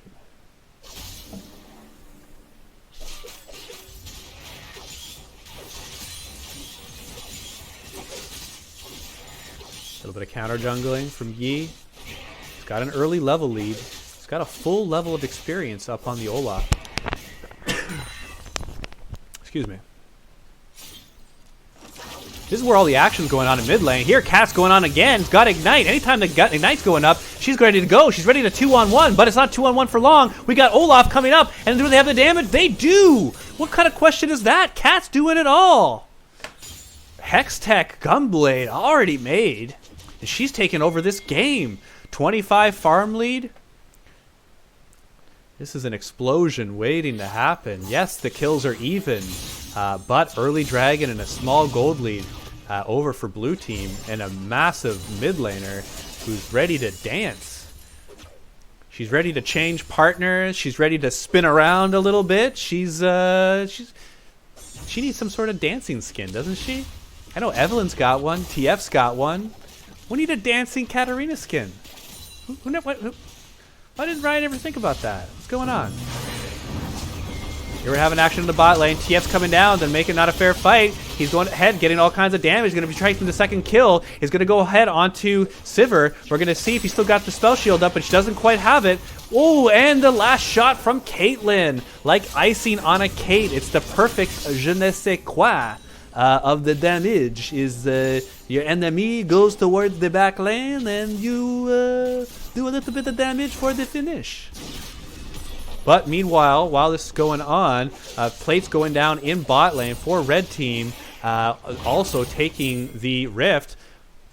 Nasus getting caught out with a lot of damage. He's going to try to barely be able to go down. He was looking for it.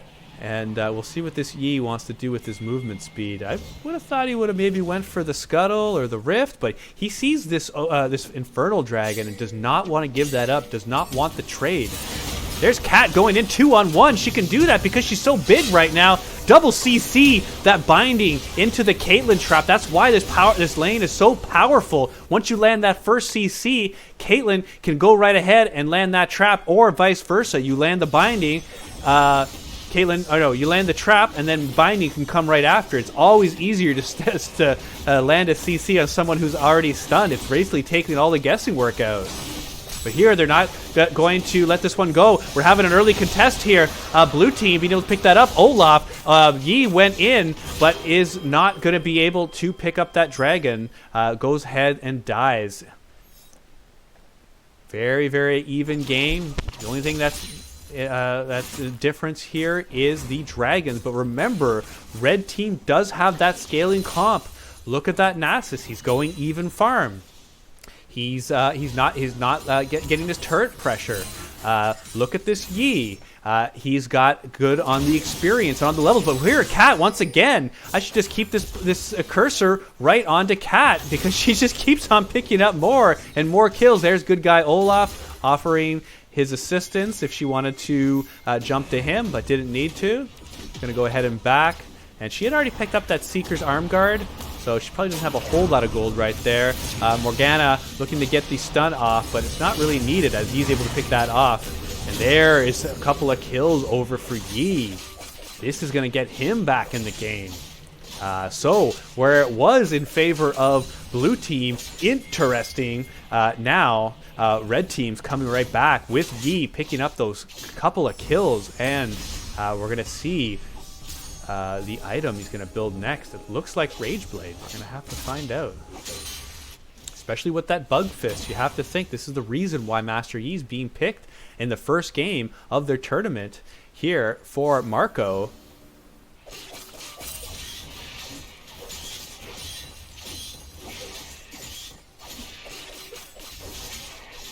Bot lane, quite even as well in the farm-wise, but Caitlyn does have 3 kills, went ahead with that early Infinity Edge, which is the build to do now. That Cull helping her get the gold to be able to get there. Still got a little work to do. She really likes to be in that 3-item zone. So she's got 1 down, 2 more to go, but with an even game, you're almost certain to get there.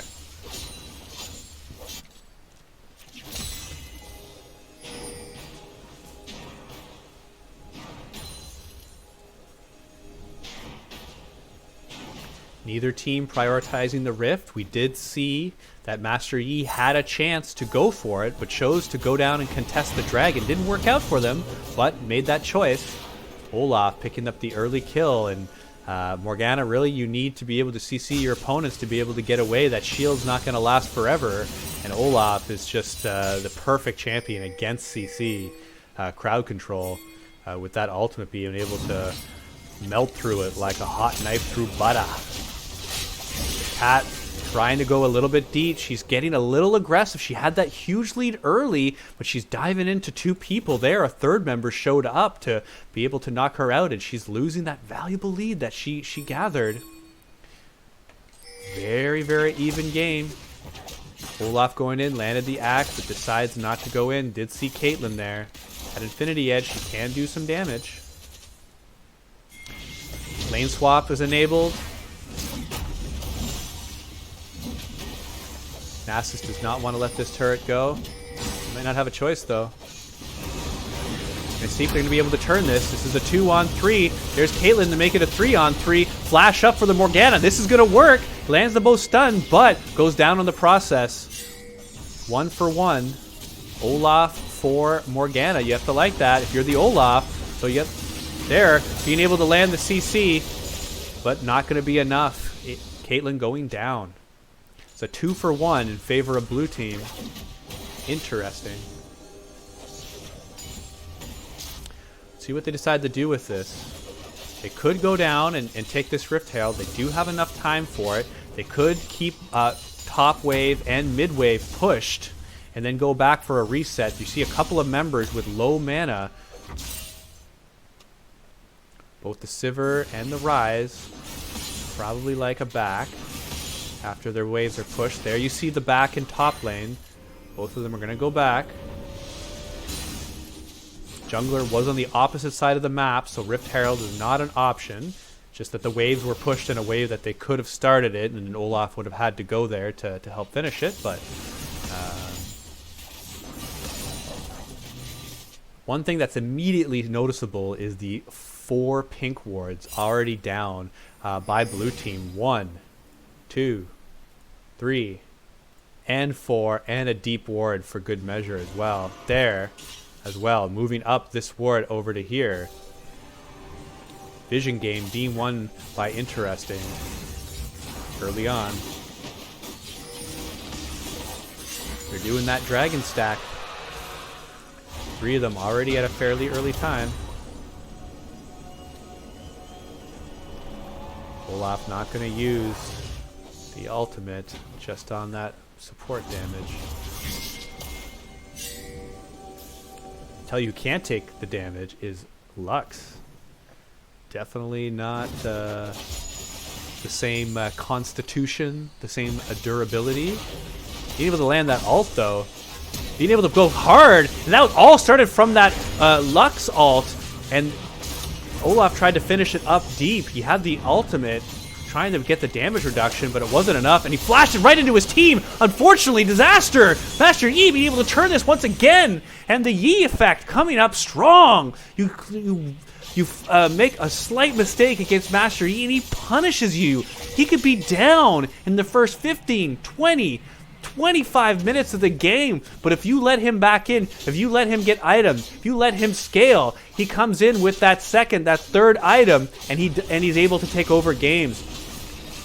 Being able to go a little bit ham underneath the turret. Once that stun was landed, Rise kind of knew he got him. Was just going for that damage. Almost was able to get it. One more auto would have been enough.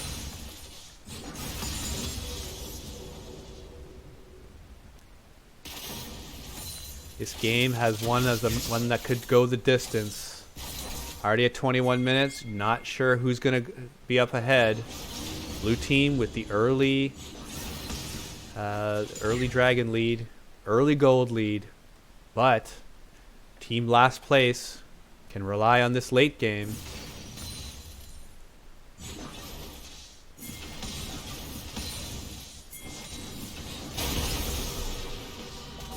Kat's going to win those 1v1s. She can 1v1 just about anyone right now. Actually, just anyone. It's just she can't go against 2 or 3 people, and she just can't get chain CC'd. She's got the second item. She's got the hourglass. It's going to give her a little bit of protection that she didn't have. There you see 3 members of last place going towards the top lane. They're not going to push too hard for that.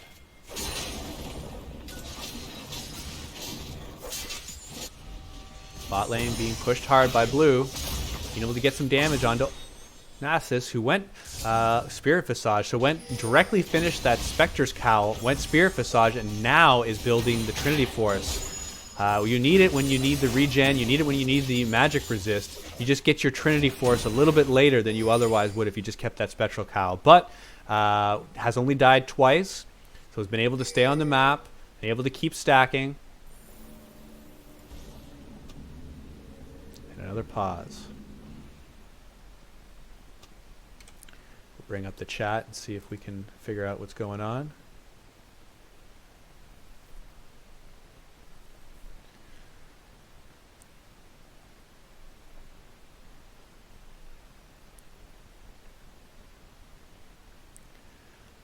They're asking the rules on pause. Well, why don't we go take a look?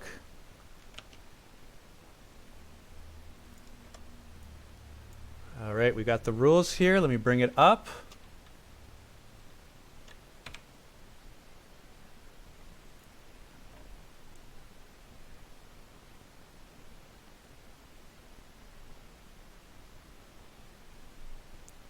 No direct rules on pauses that I can see.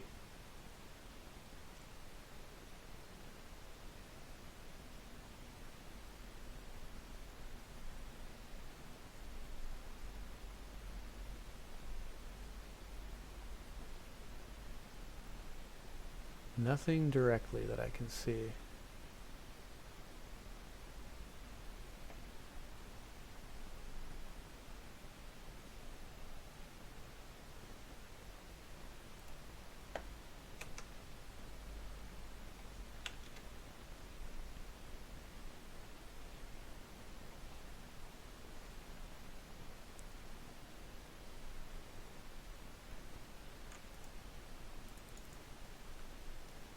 So it's most likely the TF that DC'd there, as he was having a little bit of login issues at the beginning. This is no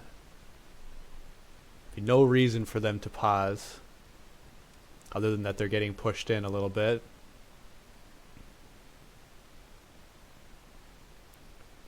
Shouldn't take too long. Let's take a little quick peek at the items now that we have a little reprieve from the action.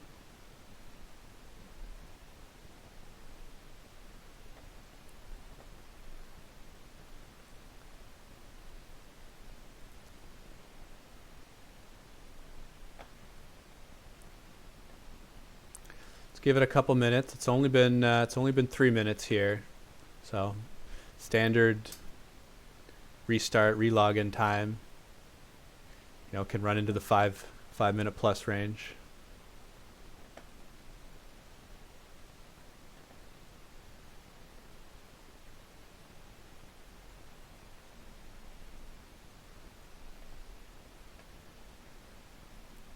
There's Yi, and that's what he was going for. He did get that Rage Blade second. Almost done his third item. Looks like he's going for a Wit's End. So red team heavily prioritizing magic resist, both in their top laner, their jungler, and then even their mid laner, the TF, building the Mercury Treads.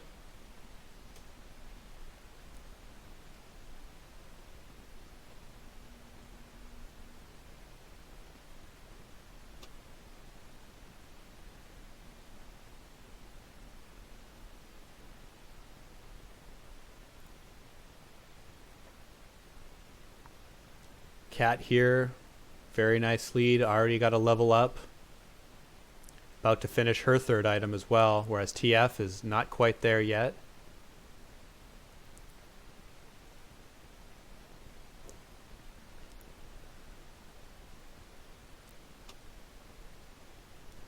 If you're going to choose which side you'd like to be on, you generally like to be in the driver's seat. You'd like to be on the blue side where you've got more turrets down, you've got the pressure, you're starting to stack dragons, which can mean an Elder Dragon win advantage when that spawns later in the game. So it's not just Baron. You have two of the major neutral objectives being a win condition for your team.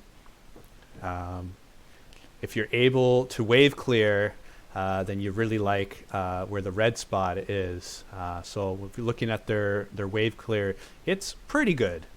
Definitely Caitlyn and TF can do the safe wave clear, whereas Nasus can also help a little bit, and then Morgana as well. So they have the tools to be able to get to their level points and their items that they need, which is still a good 5 minutes or so away before they start to get online. So there we're seeing some updates. His game is reconnecting, so we've got a start that's going to come up anytime soon. Love to hear it.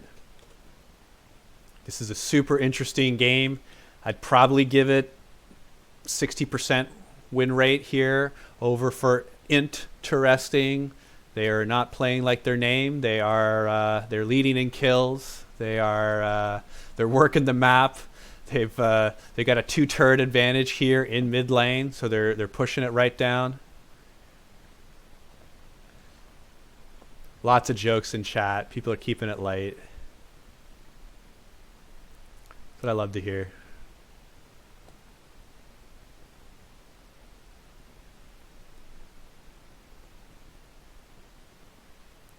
Morgana over here for last place. Has almost got the hourglass ready. It's a big item breakpoint for her.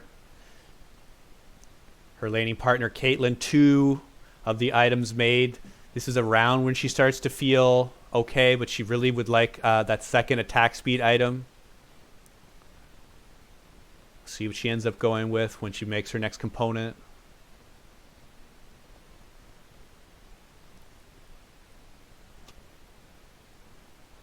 There we have the reconnect. All right, I'm going to let these players make that up on their own. Chat is off. We're going to have game time anytime now. Better hydrate. This one couldn't go on for another 15 or 20 minutes. Let's see. We still got a Baron on the map. We got pressure being exerted. Vision being won by blue team. Jungle is theirs. But time is on red side. All right. There you go. They must have heard me started singing and started that up. That's probably a smart idea. Tower going down. Excuse the slowdown there. Tower at 10% health. We're having 2 members of blue pushing against Nasus here on the bottom. They're not going to be able to do too much damage against this Nasus, and they're not going to be able to take too much of that tower. They realize that staying down there, their team can lose a team fight on the other side of the map. And here it is going, TF going up, landing the stun, and they're going to be getting all kinds of damage onto the Rise, who's going to try to run up away, but I don't know if he's going to have time. He just barely gets out, but he goes down! He loses on the burn! Oh, that was so close, just like how this game going, but their mid lane's getting pushed up by blue team, even though they're going, they lost one. They're still going to counter jungle. They're still going to push waves up. Oh, wow. And maybe I'm going to eat my words. 60-40? That's what I said? Oh, Mr. Caster. Caster Rav. Oh, am I going to be wrong? I could be. I could be. I don't know. It's called an educated guess. It's you know, it's like with investing. Like, you don't know your investment is always gonna pay out when you're playing the stock market. You make an educated decision.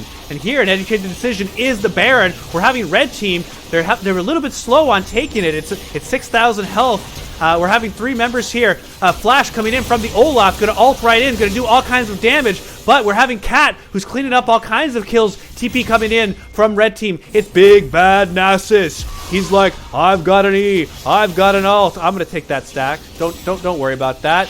Oh, back on the backside, we're having Lux landing the fadeaway ult as she does. Nasus is trying to take on the whole team. He's big, he's strong, he's... okay, he's not super Nasus. He's like moderately strong Nasus. And the end result of that, 2 for 2. Razor thin once again. Infernal Dragon's up. They're going to see that Nasus is going towards it. Caitlyn is going to push this up, and let's see where she decides to rotate. Going to rotate towards Dragon. Do they start it right away? Yes, they do. Master Yi is going to be there before, but with Nasus, those Qs are pretty much acting like a smite at this moment. Cat's going to go in. Little in and out. Lux going to try stealing it. Who gets it? Red team being able to pick that up with the smite. That was an excellent try by Lux. I'm really liking Lux's abilities here. She's landing a lot of stuns, a lot of ults, and that was a very, very close steal attempt by the support. Which, you know, even if you're 60-40 of trying it, you still want to go for it. But now we're having a little bit of a gold lead back again for interesting. And Lux, if she takes skill shots, she takes them as well. She gives them, she takes them. You know, a little bit of back and forth, a little bit of come see, a little bit of come saw. Very, very close on the ult. Being able to land is the one. Morgana was missing the bind. Cat was ignited there. Did go ahead and do the hourglass. Just barely being able to get out. Olaf making this game go in their advantage is the blue team. Interesting. Olaf's deciding what way he wants to go. Throws a random axe. Not going to hit, but they have a big push on mid. This might be an inhibitor here. 3 down here for red team, and this game is now broken wide open.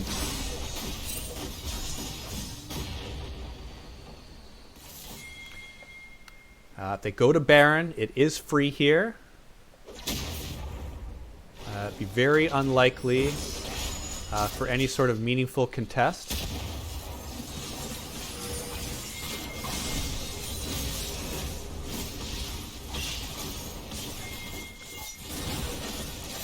He's just getting into his jungle now.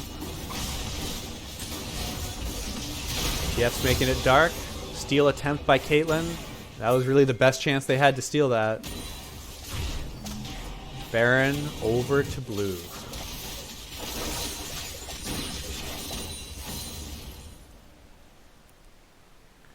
$5,000 gold with Baron is blue team. Inhibitor already down in their favor. It's a big swing there. There was a dead even game. And she kills people so fast, I even missed that. Caitlyn, alone, unattended in mid lane. Morgana trying to get as much damage as possible onto Cat, but the levels, the items, a little bit too much. Still lots of free gold on both sides. Sivir's pushed in on the top. Ryze is just wanting to keep the enemy in the base as long as possible. Empowering these super minions. Nice rotation up to top. They're going to put a real nice pressure here onto top. And now the 4 members and almost 5. Morgana is now up. Full 5 members of red team. Nasus is in the bottom lane. Trinity Force complete. Getting a lot of damage, but remember, he's got the Spirit Visage. He's not taking a lot of this magic damage, but he's been surrounded from all over. There's really only so much he can take. And this Olaf being able to slice right through. That's right, they're diving between 2 turrets here. Ryze going to go and ult right into the base. He's going to empower these minions. Master Yi's deciding, what am I going to do? What am I going to do? I've got to be able to try to just stop this, but just because you want to do something doesn't mean you can do it. He decided to give it a shot. The game was 100% over if he didn't try to do something. He gave it a shot. That's what we like to see. Master Yi, Marco going in, trying to get the kill onto Rise, but Rise is able to get off that skill. Single hit going down. Interesting being able to take the first win in a very close game, right up until around the 25-minute mark. But once that 3-0 team fight happened, once the mid was broken open, the inhibitor taken, and then the Baron instantly taken as well, all free, then that was all she wrote. Here you can see, look at all the work that Cat did on the damage. Yeah, that's... Oh, there you go. Look at this graph. Gargantuan.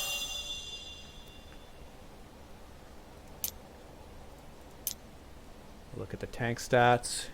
Yeet, Nass is tanking quite a bit. Was not able to do quite enough. Vision score. Both supports leading.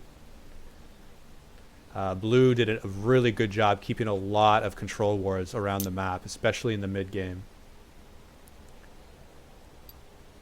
And let's see if we can get this rolling.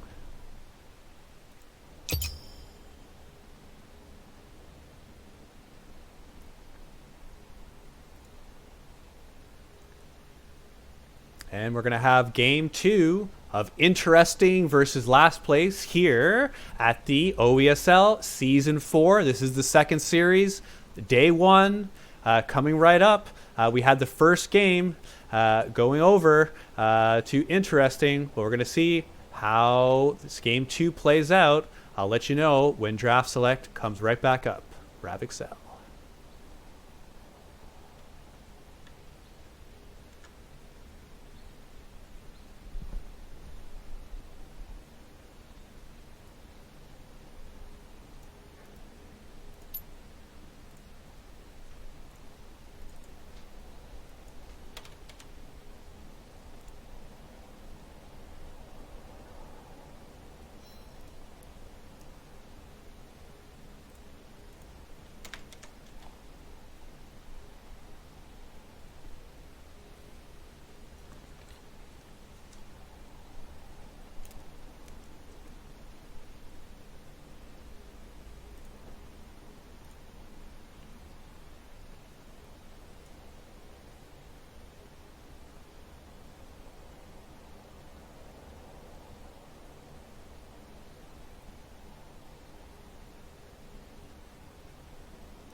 wish I knew. I'm so done with thinking through all the things I could have been. I know you wanted to. All it takes is that one look at you, and I run right back to you. You cross the line, and it's time to say F you. 'Cause when it all falls down, then whatever. When it don't work out for the better, if it just ain't right, then it's time to say goodbye.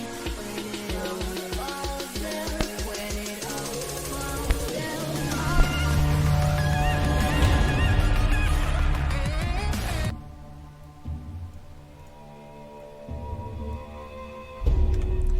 All right, we got our final game of the night between Interesting and last place. That's me, Exel, OESL, well played games, Canadians. There you go. Now you know. Just had a slight issue with Champ Select. The Pro Draft did get finished. This was my segue, but it's just going to get started real up and soon. It's been a great first night. Excuse the slight technical difficulties. It's going to get all smoothed out going for week number 2. It's only going to get better from here. I can't wait for the rest of the series that's going to be going on. 4 weeks of regular season, 2 weeks of playoffs, and I got to tell you, I got some special stuff planned for playoffs. Okay, it's going to be all out. Okay, so this is already good. It's going to get even better, okay? So stick around. Playoffs are in December. I believe December 18th and December 11th, if I recall offhand. But I believe the teams are just making a new queue here. But just initial view of half of the teams so far. I don't know who's going to win. No idea. It's anyone's tournament. We're going to see what these teams learn after the week 1 and what kind of changes they make. I'm going to try to record some of this stuff for you. I'm going to try to pay attention to what some of the other teams were playing and what kind of the changes that were made. And we're going to see how these teams that can change on the fly. So we got a new queue being made up. Let's see if we can roll together here. Teams are probably just switching sides or something like that.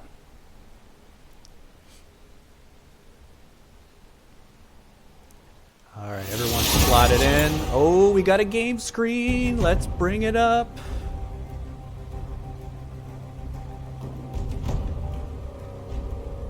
Is that fear I smell? All right, first fan, get rid of that cat. Yes, I agree. Is the greatest enemy. Master Yi as well being taken out.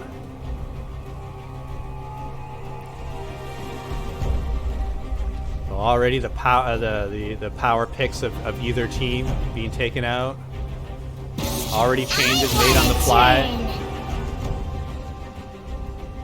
Don't let your pride get the best of you. If a cat carries, don't give him a second chance. Like, all right, let's see what else you got. They fear me. Rest of the band's pretty standard. Annie, Cassiopeia, Kha'Zix, and Oriana. Okay, first pick, Darius. So different first pick than different completely picks. We're gonna have a whole new game. Everything's new. Pantheon being picked up. 99% pick ban in Worlds. Got a slight nerf. Okay, there was a big change to Pantheon. Actually, I don't want to say slight. I want to say more like big change. So his minion clear speed with his Q was taken down. So the minion damage reduction was moved from 20% to 30%. So this was recent, ever since Worlds. So it's going to mean that when he tries to Q the wave so that he can push wave and roam, he's not going to be able to do that as easily. Also, his shield, his W, you're no longer getting the move speed with it when you have boots. So if you have level 2 boots, you're not going to move your shield around super fast, okay? It's going to be just like level 1. So big change on him going down the draft. Ashe also nerfed. W went up a lot. These are some of the biggest nerf champs here in recent games here on the red side. But I'm guessing that they're picking comfort. They're still A, S plus tier champions. But these are champions that they have been messed with a little bit recently. And we're going to see if that makes a difference. So Ashe, the W, man increased from 50 to 70. And that's your main poking tool. So that's a big change. So we're gonna.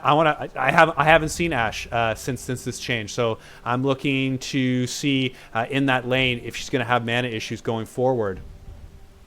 Jungle, we're having the Echo once again. So in both series, Echo Jungle. People are playing it. They're not getting disheartened by the world's performances. All right, let's go. Jarvan, very high ranked jungler, also picked in our first series. We're gonna be seeing him again. Rounding out the bot lane, we have Ezreal, Rakan. Pretty safe bot lane there. And then Ashe and Morgana. And then Morgana gives that Ashe a little bit of safety because Ashe is very immobile, does not have any sort of movement abilities. So just has that hawk shot for vision. So you shoot your hawk shot off, you see the person coming to kill you, and then they kill you. But you have Morgana, so you put the shield on, throw the binding out, and they walk away safely, and you're all happy about how smart you are. But let's look at these lanes that we have going on here. Darius versus Pantheon. This is the lane dominant top lane. It's normally a go big or go home. Like one of these top laners is going to pick up a bunch of kills. Just watch. This is how we normally see it for these carry top laners. Someone's going to pick up 3 or 4 kills in lane and then make a big impact, and we're going to see who that's going to be. Normally it's decided based on jungle pressure and how the lane is pushing, and then opportunities that a jungler can go on and gank. But we're going to have to see. Going at the jungle, Echo versus Jarvan. They both do different things. They both have completely different kits. Jarvan has the ability to tank a little bit more. Echo's got a little bit more playmaking with his ult, but Jarvan's got a lot of big plays too. So we're interesting to see how that one works out.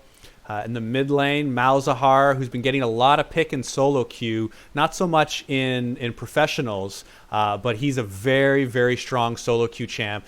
You can push waves. You have your R button, which is the channel, and it does a lot of damage with your minions. She's got just a lot of tools. Again, he doesn't have movement, but he does have that shield that will stop an ability that's coming for you. So if an Echo is diving in, he might be able to move around a little bit. Same with Rakan. If Rakan goes for the knockup, Malzahar will be able to at least take one of these skills. So up against the Ezreal. So Ezreal is who he's going to be up against.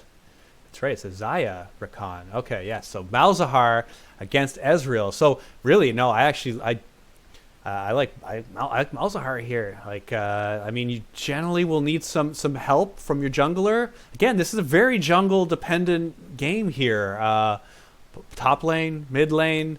They can swing each way.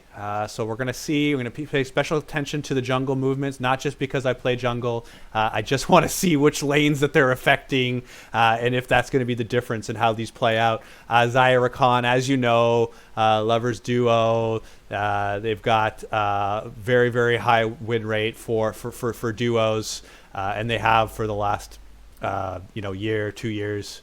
It's been a while. Ashe Morgana. What's unique about this is the double stun that you can do. You have the Ashe arrow that from long range, and then you follow that up with a Morgana bind or vice versa, and you're able to really chain the CC quite a bit. Quite a lot of utility there in that bot lane.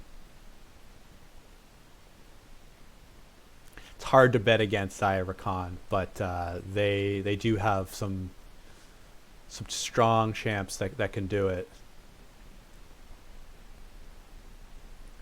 Jarvan once again going for the Conqueror. This is the popular build, so I'm not poo-pooing it or anything like that. This is what the majority of players are playing. You go Conqueror and then you build tank.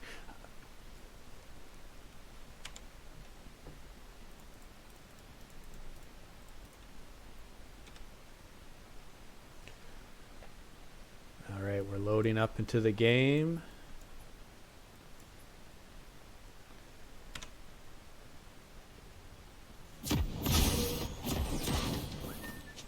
And we should have it here.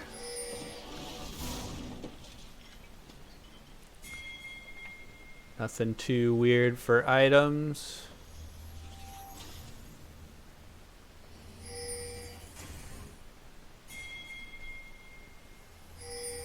Blue side going for that tri-bush surprise. Red side's looking more for a spread.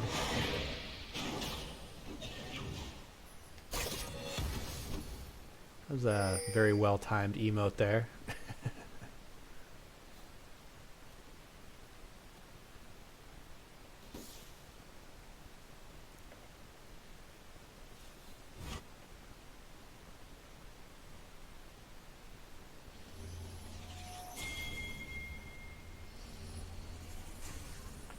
Ping's going out. Looks like Echo's saying, hey, you know what? I want to start blue. So what Echo did was showed himself right here, went back around this way. Morgana had vision of him coming, so they think he's starting here. It's a nice trick that you could do, one that I use frequently from the jungle. Normally I'll go steal red, but you know, that would not be advisable in a type of game like we're seeing tonight. Alright, both sides starting on their weak side. Jarvan starting with the red, getting some help from Pantheon. Echo starting with the blue, getting some help with Darius. Make sure not to get that extra hit. Well, junglers are doing their things. Let's look at this top lane. Feast or famine? What's it going to be?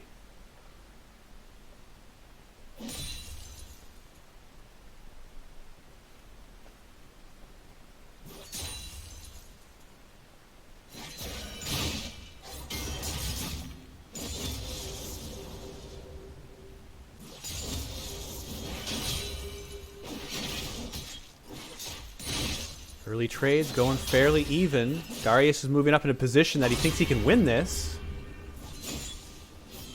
Both top laners did not start Ignite. Very important in this type of matchup like this. Both are playing for the team and playing for tempo and are playing for around the map plays. Either one of them could have went Ignite here. But here, we're having the jungler, Echo, starting with a level 2 gank down here in the bottom. Excellent bind here from Morgana, who's in a lot of trouble in that position that she's in.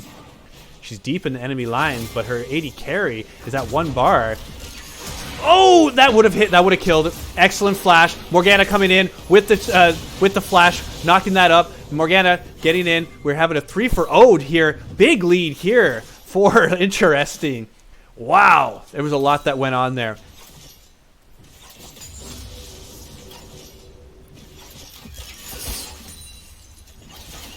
So Morgana was going deep into the enemy side because she knew she had the advantage. Xayah dying early, and that's why not in that fight, not dying early, but getting chunked down to 1 bar. Doing an excellent flash to get away from the volley from Ashe, but Morgana instantly flashing in response, landing the auto, and I believe some of the Tormented Soil there, the W, and picking up that kill. 2 kills, 1 assist for Morgana. And here's some nice damage onto Mal's. Probably not going to get the kill, but it's going to make him want to go back to base here with no mana and only about half life.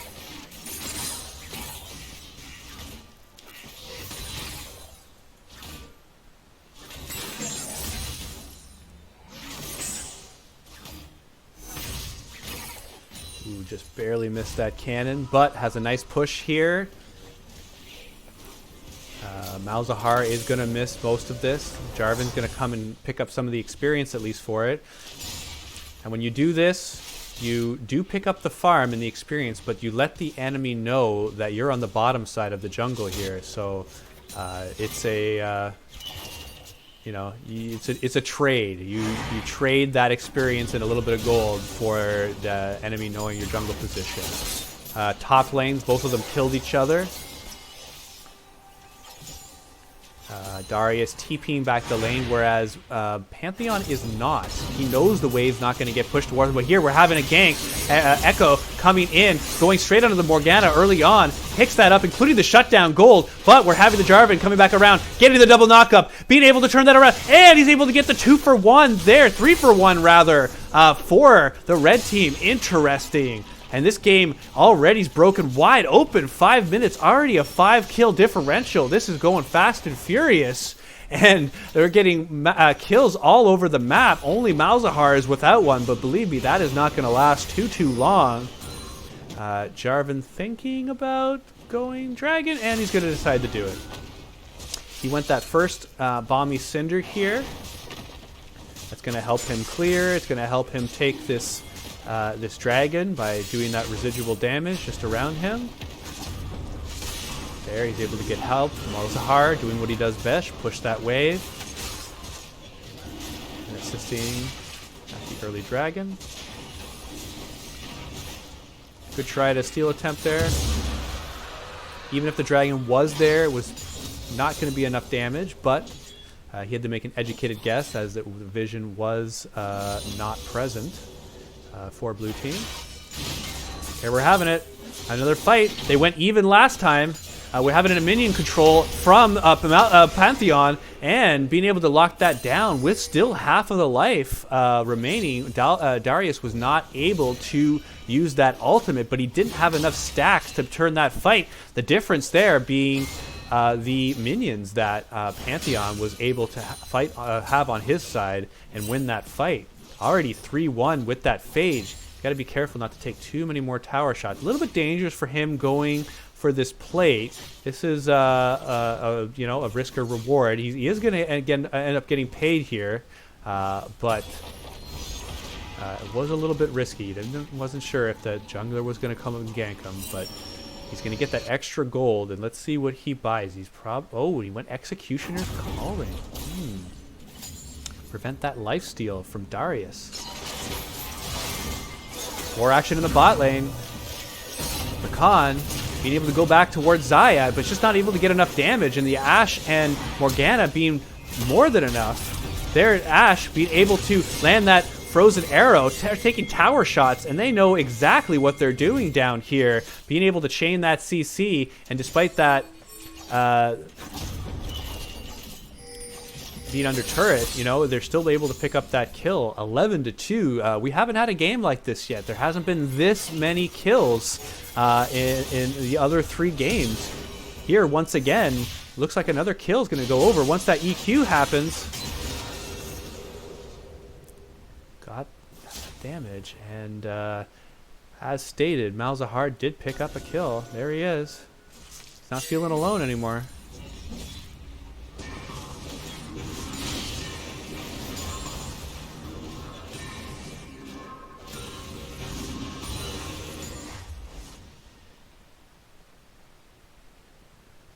$6,000 gold lead. It's 7,000. It's awfully big ask to come back from this. Now let's do the exercise once again. How do you come back from this? Yes. Yeah. They once again they have an Ezreal on their team, so you generally are trying to do poke. You've got to win it on the sideline. There's my Rab's way of turning a game that's this far down at 9 minutes. You got to win it through Darius being able to be the superior split pusher. He's got a huge farm lead. They're even on experience.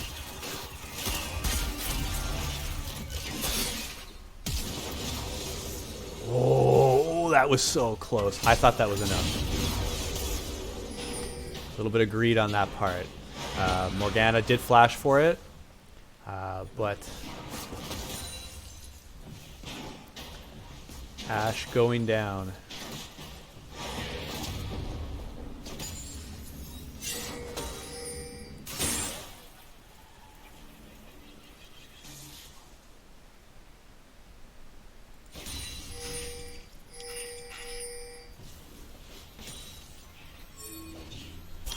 Spotted out the jungler here with the hawk shot. Jarvan knows it's safe to invade here.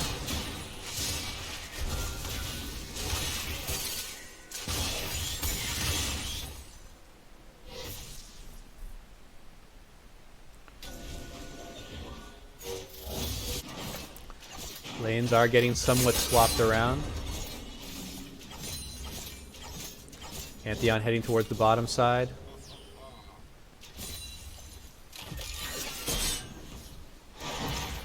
A little bit of help given towards Darius. But here we're having a 3-on-2. They're going to need to win this if they're going to hope to come back. Here they are. Morgana's landing the 3-person binding, but it's not going to be enough. She's able to get this kill. She's barely been able to get this kill. This is because of all the kills she got early. She has enough AP to be able, for that Tormented Soil and the Dark Binding, to be able to do enough damage to knock out these carries. So Morgana doing excellent, even going down, but taking down the AD carry with her. Darius, yeah, not picking up a kill there, or previously, but getting a little bit of time alone in the lane, which Pantheon has already had quite a bit of alone time. Pushing a deep, heavy wave right into the second turret. Not going to stick around too much.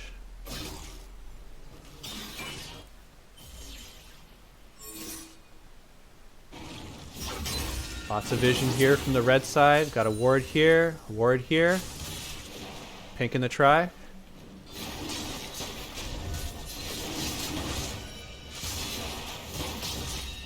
And Interesting knows this dragon's around, but they're not in a position to try to contest. And they know it, and they're not going to try to do it.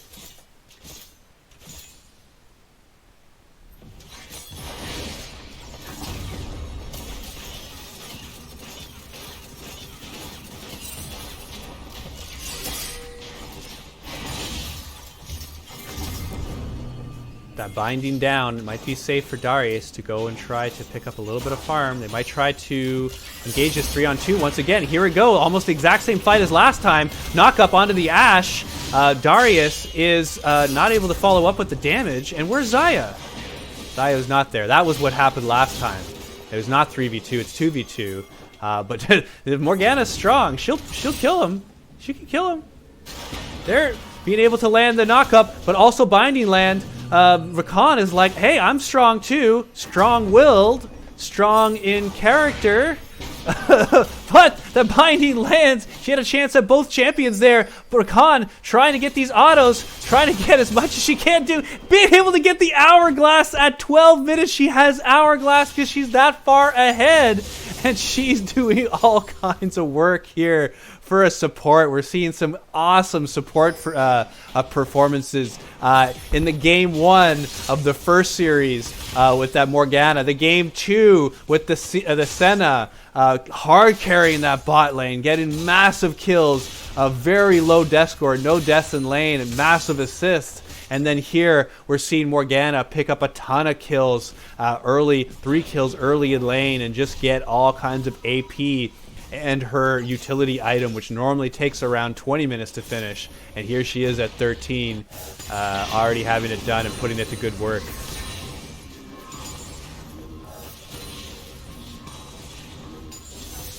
Gold leads remaining stagnant, still around the 7,400 mark.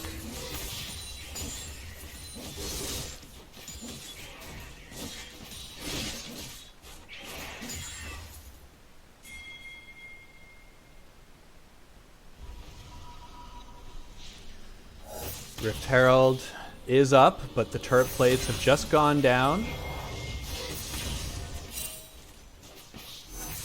Red team way up in the turret plates. They knocked down the top and bottom turret, getting all 10 plates and the middle tower as well. So 15 plates. It's rare you see a team.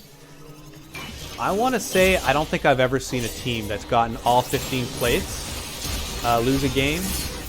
It's very, very rare. There, Jarvan going in with the Cataclysm, being able to lock up the Rakan, who's having trouble, is not able to get past there, has no one to jump to. Ezreal did not want to get too close to that, did not want to risk dying himself. And being able to pick up the kill, that's going to mean a Rift Herald that they're going to go ahead and start. Morgana's going to clear out the path, make sure that there's no vision.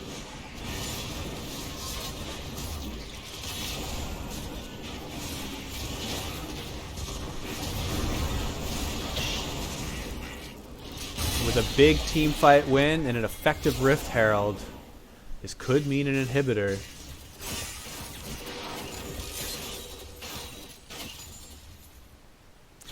Ezreal going down.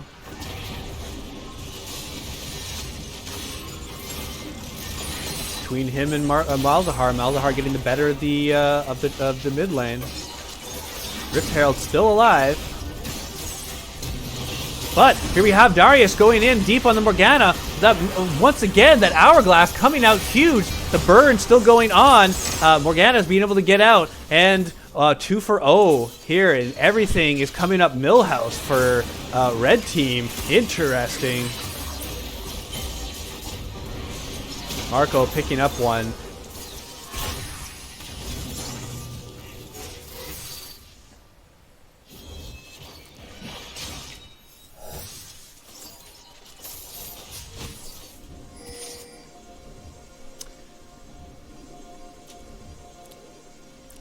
Getting a couple extra kills on the back is blue team interesting, but they've still got a long way to come back. You look at their team, you don't think of, ooh, that's a high scaling team you got there. You got the double 80 carries, which is great if you could keep the enemy off of them, or if you're able to position them in a way that they can output the damage. It's just being very difficult for these 280 carries to be putting off the damage.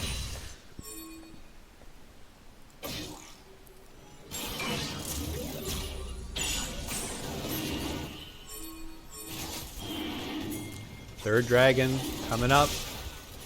It would be inadvisable for a contest. Darius does not have his TP up in top lane, so yes, he is getting a push.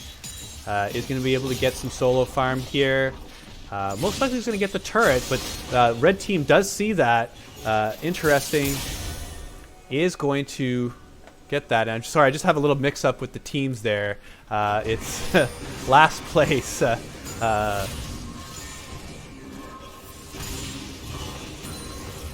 Last place is red team. I apologize. Just had a little mix up with the notes there.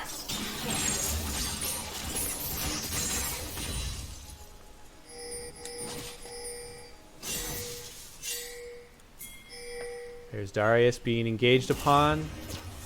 He is not long for this world. Pantheon might not even need the help, but he's going to get it. Everyone wants an assist. Ashe picks it up. Meanwhile, mid lane's getting pushed.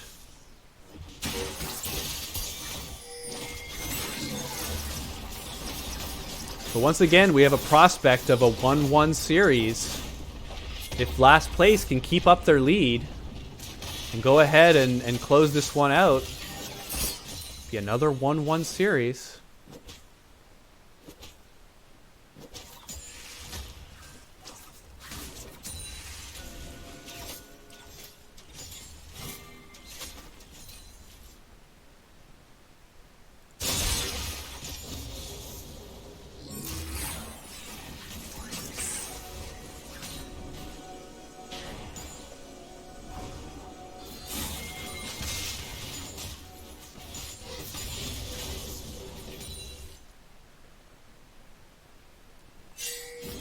Full control of the jungle is red team. Gold has stayed even, about 7,000. It's still enough gold to win this game here at this 19-minute mark.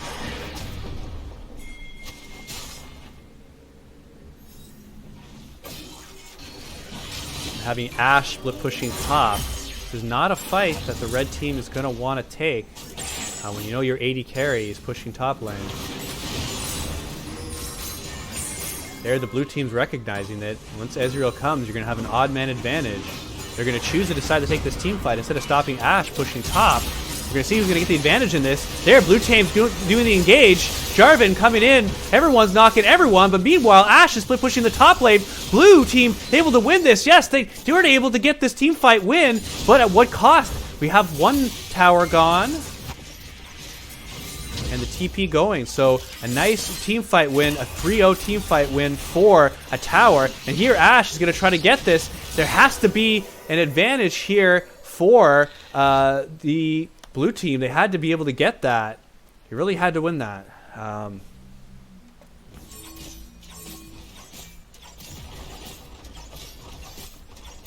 that's some quality one-on-one time with the tower. And really...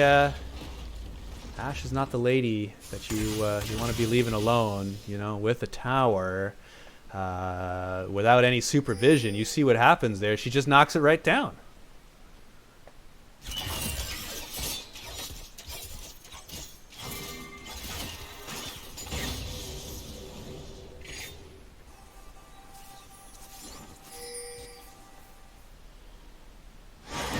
Much needed gold going over to Team Interesting, blue team. They really pick up those kills on bot lane. They're still quite down, both in dragons and in items. There they see Echo up, a little bit out of position. Echo's kind of difficult to be able to kill, but he's able to get that off before the ultimate goes off. And this is just what blue team was looking for.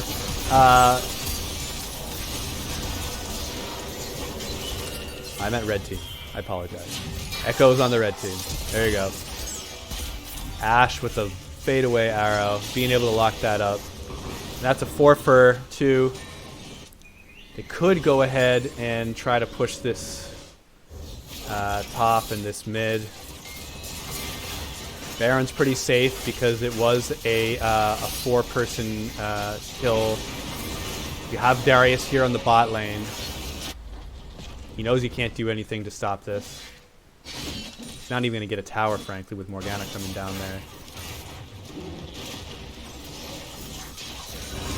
And you got to wonder why Echo was pushing up to this area when the enemy team was over here, and then could just collapse.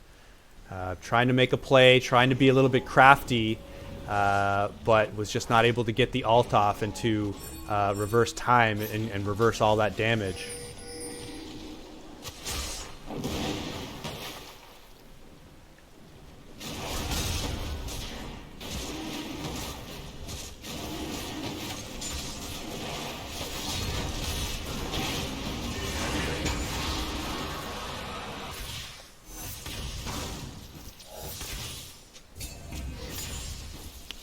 Baron going over. We're going to see if this is the end of the game. Darius doing the ultimate early, but followed up with the Ezreal damage. Able to pick up one in the back end. The 2 for 1. Red team advantage. He just got a little bit too much. There's a 3v2. This is everyone that's left. 3-on-1 for red.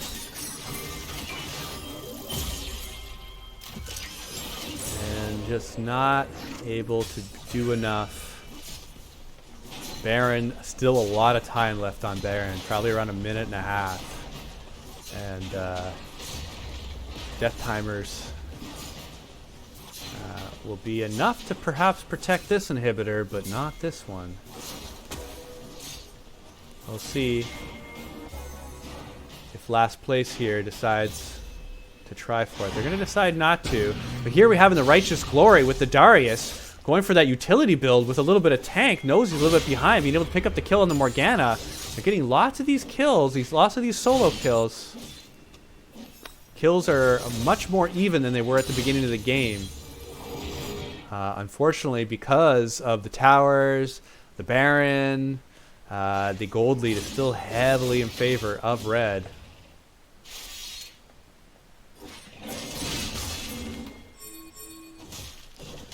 Jarvan, despite having the GA, does not want to fight that.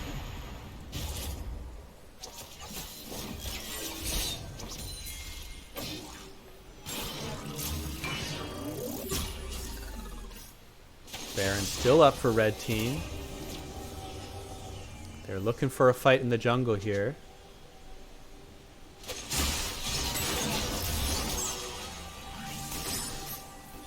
Blue teams know they don't want to do it.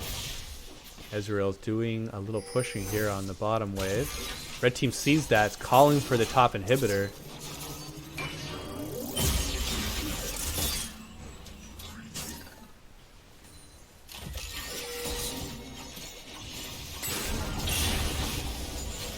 Here we're having Rakan going in, being able to get the Pantheon in the knockup, but Black Shield coming right in. Pantheon's going to go right back in. Got the shield coming up. Jarvan being able to go down, but has the GA. That's going to come right up, and he's going to be halfway healthy. And then, following it up, they're going for the damage. They're going for the finish. They're getting the damage onto the jungler. Jungler back to the fountain, but the fountain's not where they're going to be to win the game. Frankly, to win the game, you had to be in a better position than this before. Red team, last place, coming down with a convincing win. Huge lead, biggest lead early so far in any of the games we've seen. They took that lead, ran with it, secured the dragons, made sure to have complete control over the jungle for the majority of that game. Locked down the Baron, was not close for a Baron steal or anything like that.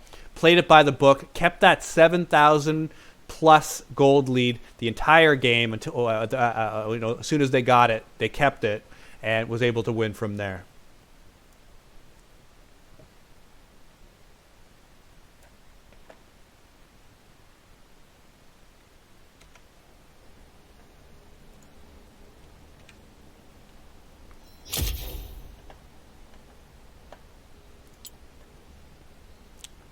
Total damage, Ashe leading, getting by far the most. I guess that W mana change didn't make such a huge difference in this game, but if you look at the numbers, it is a big difference, 50 to 70. Pantheon getting a nice amount too. Echo and Ezreal, they're getting a lot. It's just weren't able to convert that to a win. Look for the tank stats. You can see the tanks here. Darius and Echo, Pantheon and Jarvan. Gold, Ashe with a major advantage. Vision dominated by the winning team. Team last place. You know, when you control the game, you control the jungle. You're able to keep the jungle warded. You get better jungle vision score. You know, it looks good, but it's because they were dominant for so early on. There's not much you could do in that. Team interesting, kept it close for as long as possible. But we have a 1-1 series once again. So it's getting late. I'm gonna say goodbye. Hey.